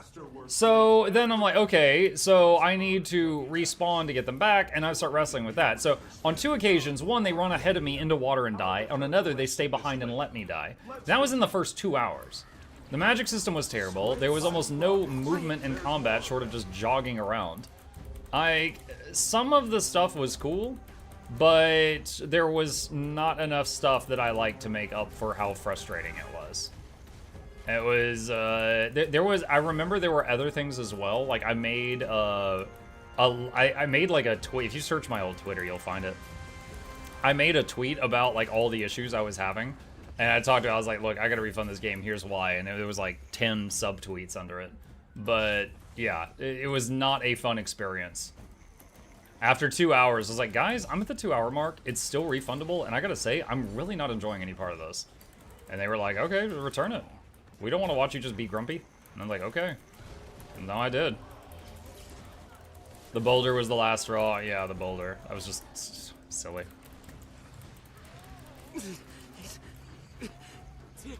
Did you enjoy Detroit Become Human? Are you going to try the Star Wars game they're making? I did not know the Detroit Become Human team was making a Star Wars game. Yes, I enjoyed the game. I will say I just played it through one time. But yes, I enjoyed Detroit Become Human. I played that one all the way to the end. For Outer Wilds, you could try it again to see if the new you could understand the appeal of it. So, the thing with Outer Wilds... Okay, I want to explain this in a way that anyone can understand, even if they've never played Outer Wilds. In Outer Wilds, you start playing, and you die, I think it's like 11 minutes later. And then you're like, what? And you restart. And you're like, okay, I guess I shouldn't go there. And so you go somewhere else, and you die, like 11 minutes later. And you're like, what is going on? Is it a bug? And you respawn, and then you die 11 minutes later. And you just keep doing this until you learn enough about the world that you could beat the game in like 11 minutes.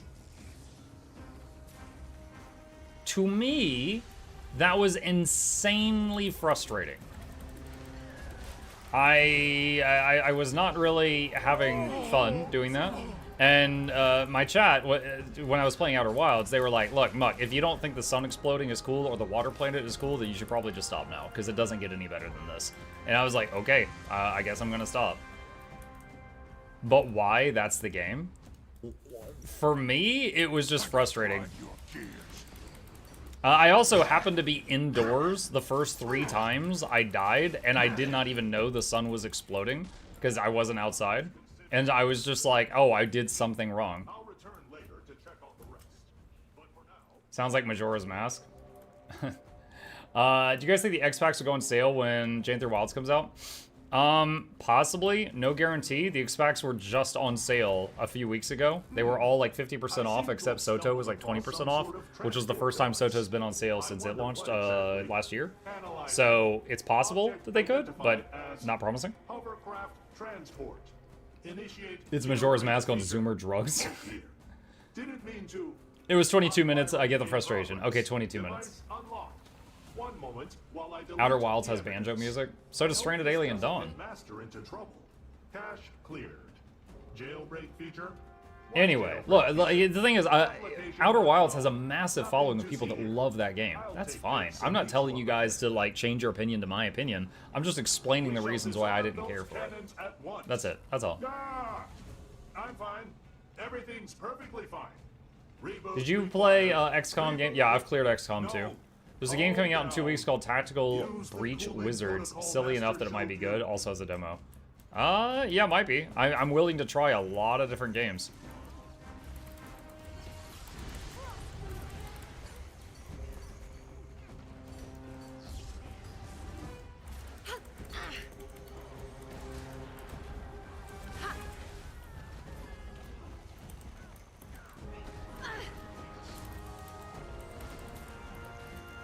Mike, do you know about Kunutsugami Path of the Goddess? Bless you? No. Sounds anime.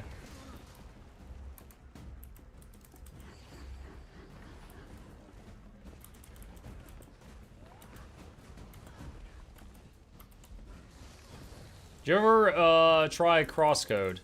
Yes. So I played it for a while. I didn't finish that one. Crosscode, I played 14 hours. Okay, so Crosscode was actually a game that I think Shugo sponsored me to play that, so like he basically bought the stream for a night and told me to play that. And I continued to play it for like a week every night, just because I enjoyed it. However, my issues with Crosscode, one, loved the story, loved the voice acting, loved the characters, okay? Fantastic. I was in it for that. The combat was basically, you hit as fast as you can click the mouse, and you could not just hold the button down. So combat in that game was basically like Berserker on crack. Dude, I was destroying my mouse and my mouse hand playing that game. It was pretty insane.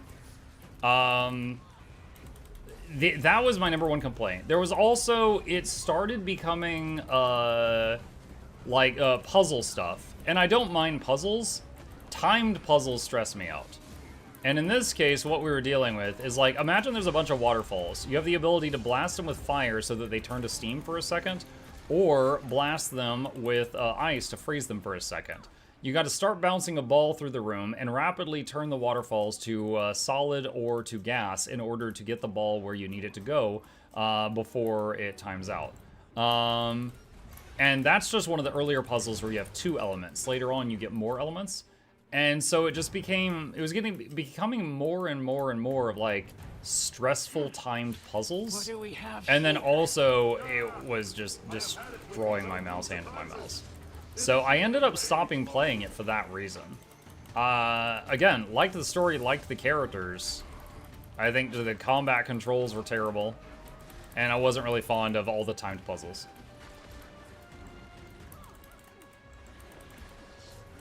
Your Crosscode, hi! Voice is permanently etched in my brain. She was a fun character. Go back to your mansion and stay out of our business.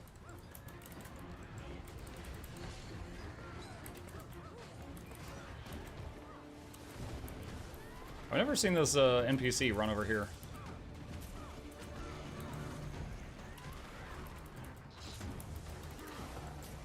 Did you try to use a gamepad? As little as possible.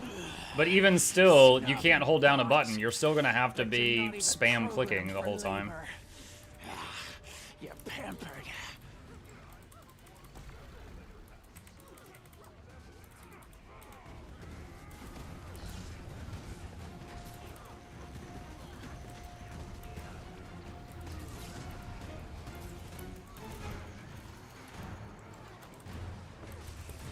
What made you stop playing WoW? I made a human. My son was born. So I played WoW for like almost 10 years. I was leading server first and stuff near the end of it. And I was in the middle of like changing to a new job. It was when I was leaving working the front desk at a hotel and becoming like a tech support guy. And then also my wife was about to have Gabe. So I was like, guys, I can't keep streaming, or so not streaming, I wasn't streaming at the time. I can't keep raiding 20 hours a week, because we were raiding 20 hours a week. We would essentially do raids, what was it, like 9 to 1, like 5 days a week. And like 4 days a week, we would have the difficulty as high as possible, like, you know, mythic. And we would be just slamming our heads against things over and over and over and over and over to try to beat them on the highest thing. And then we, on the last day, if there was anything we hadn't cleared, we would turn the difficulty down and finish it on farm. Definitely thought you meant you played a human in WoW and that somehow contributed. No. Made a real human. But no, I enjoyed my time in WoW. As just at that point in my life, I had to stop. I had been, for years, I had been playing 20 hours per week. Like it was a part-time job that I loved, raiding with these people. And I just had to stop because of job and kid. I had a son, proceeds to play Yours 2 and do raids every week. I was not doing a lot of gaming the first few years he was alive. Kids are different. Not everyone goes through the same stuff. Our kid did not sleep through the night for a year. And so many people are like, have you tried this? Have you tried that? Are you trying, you let him cry it out? You know, give him some honey and show him a picture of a swan. You know, nothing worked. He did not sleep through the night for a year. And so I was basically in just like a zombie state for that entire year. It was bad. Like he'd wake up like every few hours.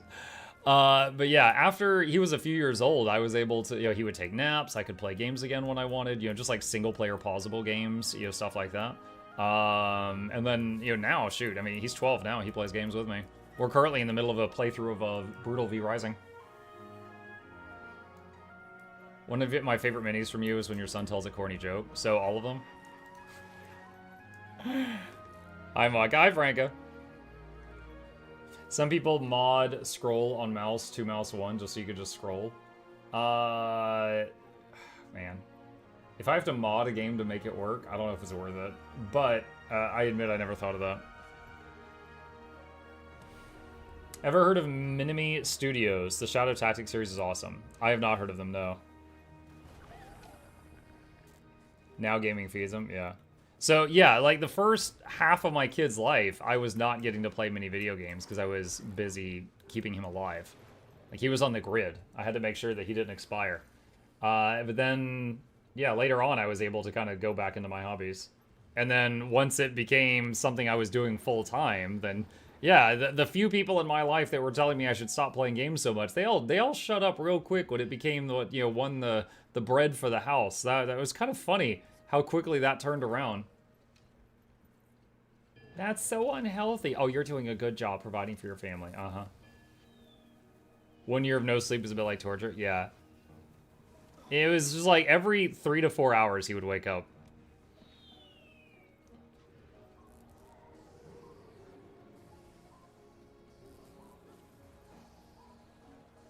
Had the same with my twins. I do not envy you. The one where your wife trolls high waiting on mom and he loses it. Yeah. Blah.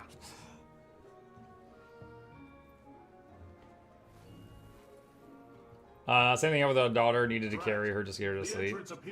Yeah, I mean, I could like carry him around and talk to him and he would fall asleep. But the thing is after like every 3 or 4 hours, he was either hungry or had a dirty diaper or so. He never like was just fine through the night for like a year.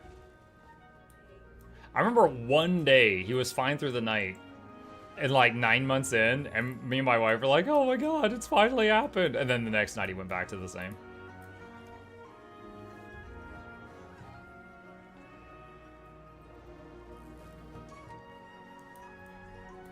Boss, boss, boss, boss, boss, boss, boss.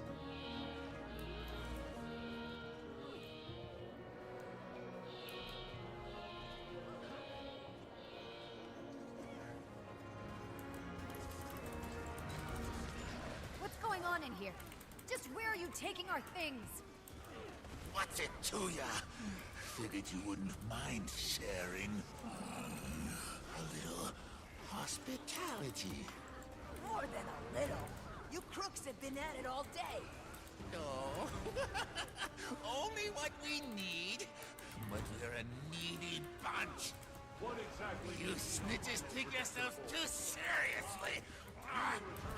Should consider yanking those if I gave a damn about what's rightfully yours. This guy is phasing quick. I wouldn't be too good at my job, would I?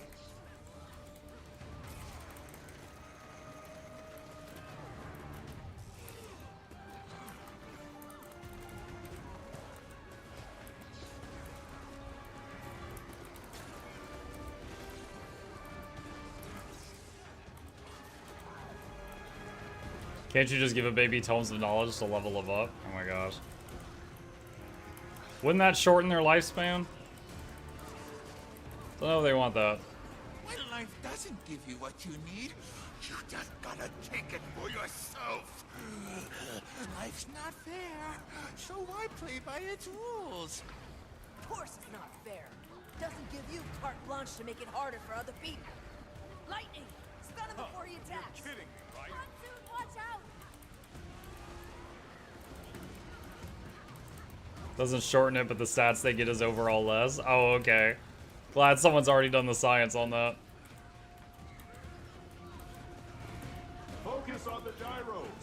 That should help us destroy his shield. You're kidding, right? Where's a bulwark? There's one.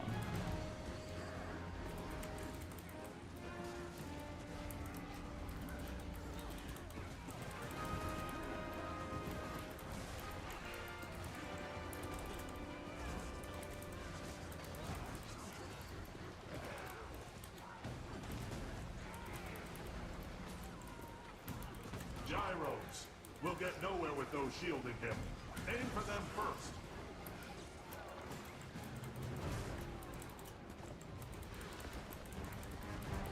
You must like pain.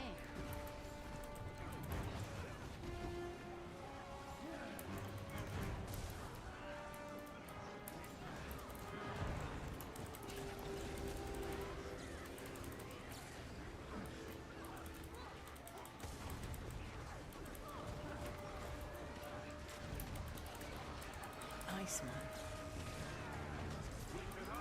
But yeah, talking about that first year of period, man. Dude, I love my kid. I love being a dad to my kid. I do not want another kid. I paid a doctor $20 to make sure that doesn't happen again. I was like, no, man, that first year, yo, that was some kind of new torture. Like, hey, how about I wake you up every 3 hours for a year? I'm like, man, dude, this is like the water drip torture or something. I'm not doing this again. Like, if I suddenly get the overwhelming desire, and as I get older, to have more kids, I'm just gonna adopt them that are past 1 year of age. Can't do that first year again. I'm too weak.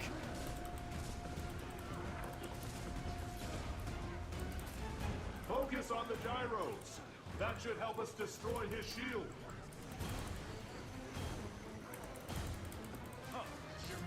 Do you think it'd be easier or harder with your current age to deal with a newborn? I would not be able to do morning streams. So I currently stream every evening and every morning. I have a very bad habit of staying up too late looking at memes and watching cartoons and stuff, and then I get like 6 hours of sleep. There is no way I could do morning streams with my habits and also care for another 1-year-old. I would have to like cut my streaming time in half.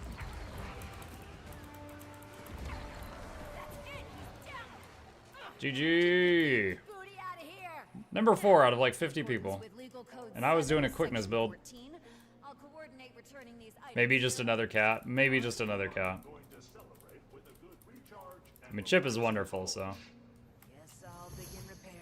Do you guys watch any shows together? Actually, I don't even have a TV. So usually, if we want to watch shows, we each watch our own show, like on the computer or on like iPad. Him on like iPad. The last place, this is before Gabe was born. The last place that my wife and I, okay, hold on, two homes ago, which was an apartment, we had a TV and we like never used it. So when we moved, My wife was like, "Do you still want this TV? Because should we bother moving it or just like sell it to someone?" And I was like, "I don't need it. I watch stuff on Netflix or YouTube or anime websites." And she's like, "I don't need it either, so I'm gonna sell it to someone. I think I can get like 50 bucks." I'm like, "That's fine." So she sold the TV, and so we just haven't had a TV since then. So yeah, we don't have anything that we like sit together and watch shows on. No, not normally. At what stage or age did you transition back into your own hobbies? I mean, when you have a new kid, like it's not like all your hobbies are just gone like cold turkey, right? But unless you're being a deadbeat, I think multiplayer games are kind of out. The reason for that is like for the first week, your wife is recovering. She just went through an incredible ordeal. Like physically, she is beaten up, right?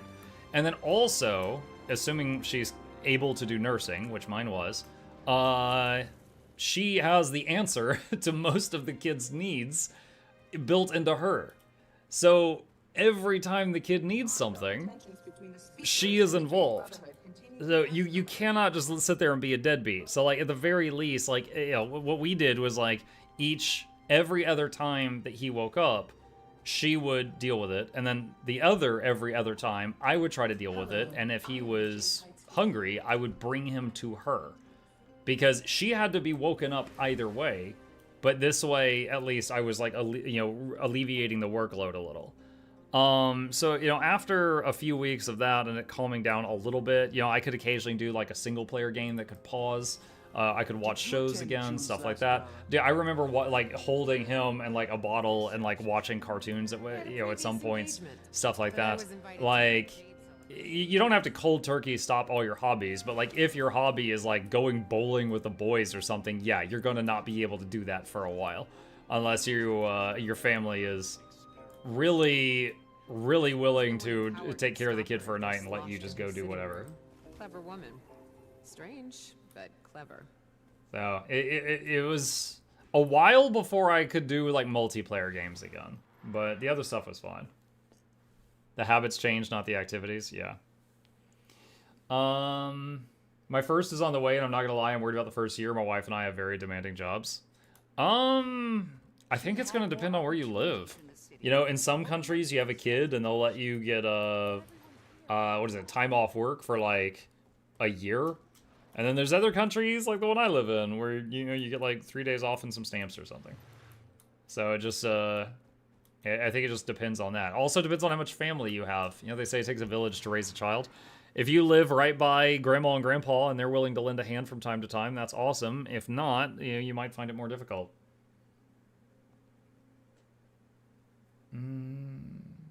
Why do people at the end of this fight go to the corner of the room? Is there an NPC visible with some achievement? They usually go over to the treasure chests, and then there's also like an ore node in there, I believe. Look at Mr. Luxury over here getting free stamps. Having a kid puts all involved hobbies on cooldown for 5 years. For a bit. I remember, like, it was a year before my wife and I went out again. Like, my parents watched Gabe, when he was an infant/toddler, and then we went out to eat, and it was so weird at that point, because we hadn't gone out together in, like, a year. And, of course, we were just worried about him the whole time, because we had been caring for him every second for the last year. My company gives you 3 paid months vacation after childbirth. That's awesome. Yeah, so that'll depend on the paternity leave is 4 to 6 weeks in the UK. The US you get 6 weeks. Depends on the job, but I would say insurance sales would be the best for working and taking care of a child. I swear I just heard Muck say hatched Gabe. I don't think I did. My wife doesn't get any. They put her on short-term disability. You'd think a nurse had better benefits.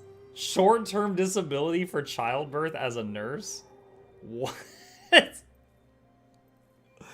Dude, you live in like some fourth world country. What is that? That's pretty weird. That's weird. Yeah, ours, my wife was working at a company, and this ended up working out for the best, but it was a stressful time at the beginning. She had filled out, because, she was going to work pregnant for a while. She told them, like, hey, I'm due at this time. I'll need some time off around that time. And she was, like, almost at that time off, and her company, like, let her go. and then immediately went under. So she got paid through the time off, but then we were suddenly a one-income household. It was kind of not expected. And then I started doing like tech support and stuff like that. She was just taking care of Gabe. She was basically just like a stay-at-home mom then for the next, I don't know, 5+ years. And then once Gabe started being able to go to school, she started working. And this is like, when I transitioned from tech support to streaming, I was always at home. And she transitioned from stay-at-home mom to working. So there was a few years where I was streaming where if Gabe was at school, I would just end the stream before he got home and I would meet him and I would, be waiting for him at the door. And then there was other times where when he was on like summer vacation, where, I would do like the morning stream and then spend the rest of the day with him afterward. So yeah, we would not have been able to do that if it wasn't for the fact that my job involved me staying at home. If I had a job where both me and my wife were both out of the house and busy every day, I don't know how we would have handled that time period. Because we don't have any family that lives close by that could have lent a hand or anything like that. Is his food gone? Yeah, I finished the food a while ago. Technically, this is about the time I wrap up the morning stream, but I'm just answering questions right now, which are currently about parenting, but I'm happy to share what I know. Stands in the Fire. Excellent name. Thank you for the Prime sub, dude. I appreciate the support. Oh no, the stream's gonna end soon. It will, yes. I want to say thanks for always providing awesome builds and content. My partner's disabled, and your content has really helped me set him up for ease of play and comfort. Wow. You're very welcome. Couple of things on that. One, I'm guessing when you say like disabled, you mean like the low intensity builds. If you ever need them, there's a link to all the ones that are still up to date. All of these still function. Some of them have a pinned comment, like change this relic or something like that, so be sure to check the pinned comments. But I am just one guy. If you want even more builds to look at, there are tons of them from other content creators that are also low intensity. That are other choices if you need them. It's morning for you? It is 2 p.m. for me. I'm finishing up my morning stream right now. I stream every evening, and I've not missed a day in 6 years, and every weekday morning, so Monday through Friday morning. So this is like the end of my morning stream on Tuesday. What is the T for on the mount skill? Invisibility. It's from Icebird Saga. You can turn any mount invisible to drop aggro of stuff. You said Gabe did raids or something with you, Guild Wars 2 or WoW or something, right? Gabe has done strikes with me. Okay, so Gabe does not understand like a DPS rotation or a build. I have helped him do some very basic stuff with his character. Like, okay, look, you're hitting condition damage skills. Let's get you condition damage gear, stuff like that. But he just very much is kind of a slam all the keys and run around in circles and stuff like that. He's not someone you want to get a red circle in your raid, but he has joined me for strike missions. And, he always dies on Bone Skinner, and he always says it's my fault because I didn't save him, even though I saved him 5 times, but I couldn't save him the 6th time. He went into World v World once when I wasn't watching him very closely, and he came up to me one day, and he had a Keep Lord's head, and he's like, what do I do with this? And I was like, how do you have the hardest component of getting the Warclaw in your bag? And he had just found some random group of people and started following them and hitting what they hit, and the enemy had no idea that they were getting murdered by a 12-year-old. I think 11 at that time. So he has his Warclaw. He has the Sky Scale too. That took him a long time. He has the Sky Scale. So if any of you think getting the Sky Scale is too hard, know that a child did it. He used in one of my guides. Good old days playing MMO games, just playing as a kid and killing and pushing buttons. Yep. I'm the true meta of what's not on cooldown. Yeah. You mean you couldn't hit him with search and rescue in 0.0035 seconds? Yeah, just like the people that didn't save me today.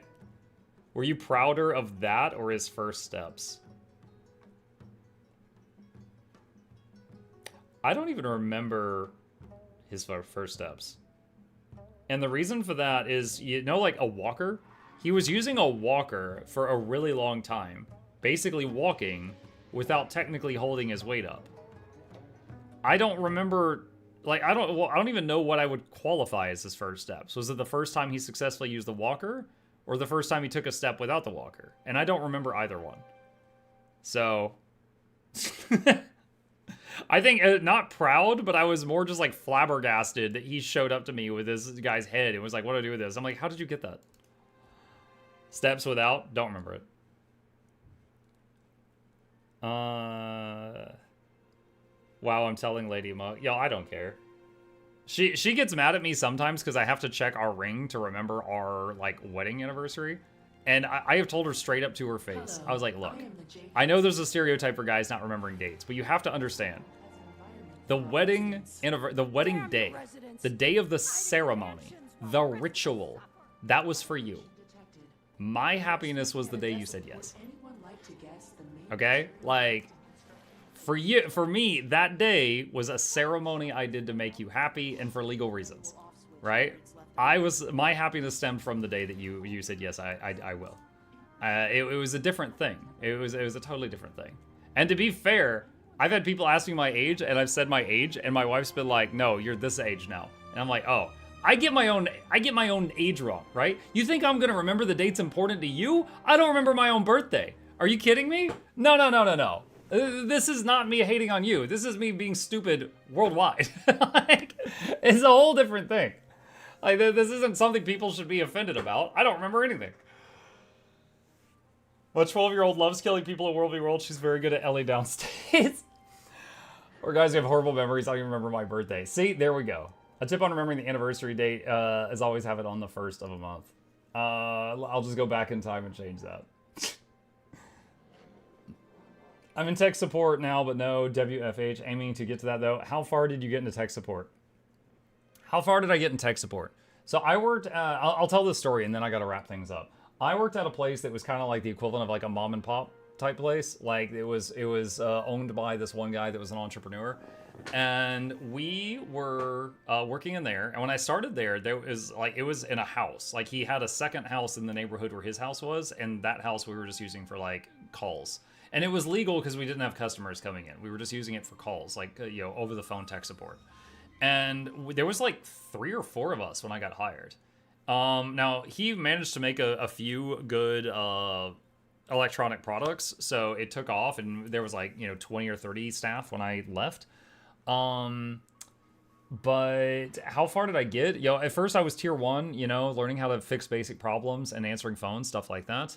Eventually I got up to being the head of the tier 1 department, so everyone that was on phones would, reported to me. I did get the opportunity multiple times to be promoted above that. However, specifically in the place where I worked, I felt like my boss mistreated anyone who was on salary. Have any of you seen that before in places where you worked, where like the people on salary, the owner seems to use them like slaves? Like he'll just call them friggin' 24/7, 365, do whatever. I felt like I was seeing that. And so I did not want to become a salary worker under this guy. He was all right. Like, he wasn't like an evil dude, but I did not want to work salary. Japan, kids. Oh my god! Guild MM, what are you doing?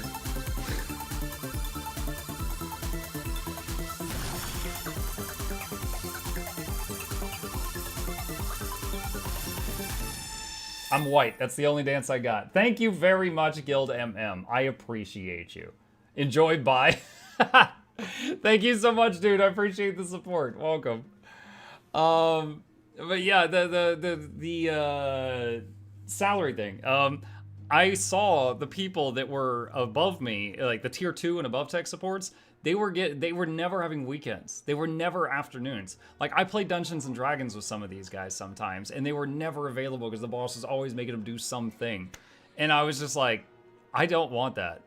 Like, I will accept the fact that I'm paid what I'm currently am, and I will not get a raise above this to avoid that.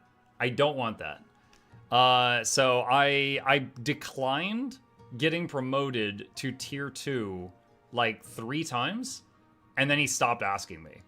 And that's totally fair. But after like a year or 2, he stopped asking me, and fast forward, like I was in the head of tier 1 position for a couple years, and then finally was when the department I was in got phased out, and then I was like, well, I'll take a stab at this streaming thing. I'm doing this as a hobby anyway, and it worked out, which I got lucky on.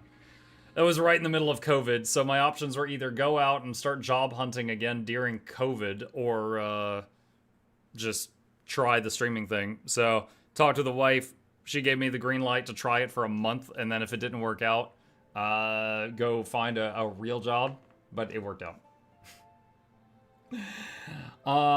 Hey Mark, I'm lately finding myself watching from work. I'm on the ready to go status, but on my downtime, enjoy your streams. Thanks for your awesome content, my friend. Thank you for enjoying it, Duffy. Appreciate you. Welcome. On that note, though, and I'm sad to say it after such kind words from Duffy, I do need to wrap it up here. Really quickly here, for anyone who doesn't know, welcome. My name is Mukluk. I stream every single evening. I have for 6 years. I know life this job. If you want to join me in the evenings, I'm always here. And always also here on weekday mornings. So I'll be back in about 5 hours if you wish to join me then. And I'll be back tomorrow morning if you want to hang out with us then. Hit the follow button on Twitch. Like and subscribe if you're watching me on YouTube. It really does help us out. These are links to my 2 YouTube channels. If you don't know, I have 2 of them. Sub to both of those if you like my stuff. And a special thank you to the patrons. They keep this channel alive. I couldn't do it without them. And there's a link to that in the chat if you're interested. All right, with that, I have done my spiel. Going to see if I can find someone to raid on the Guild Wars 2 side of things, on the Twitch side, just so anyone watching Twitch. Let's see, RTO is awesome, but I raided him yesterday. Oh, Aurora's live. I have not seen Aurora live in a very long time.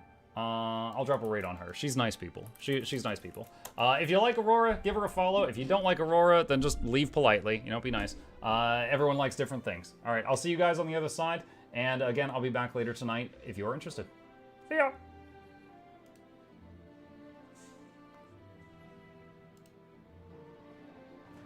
That goes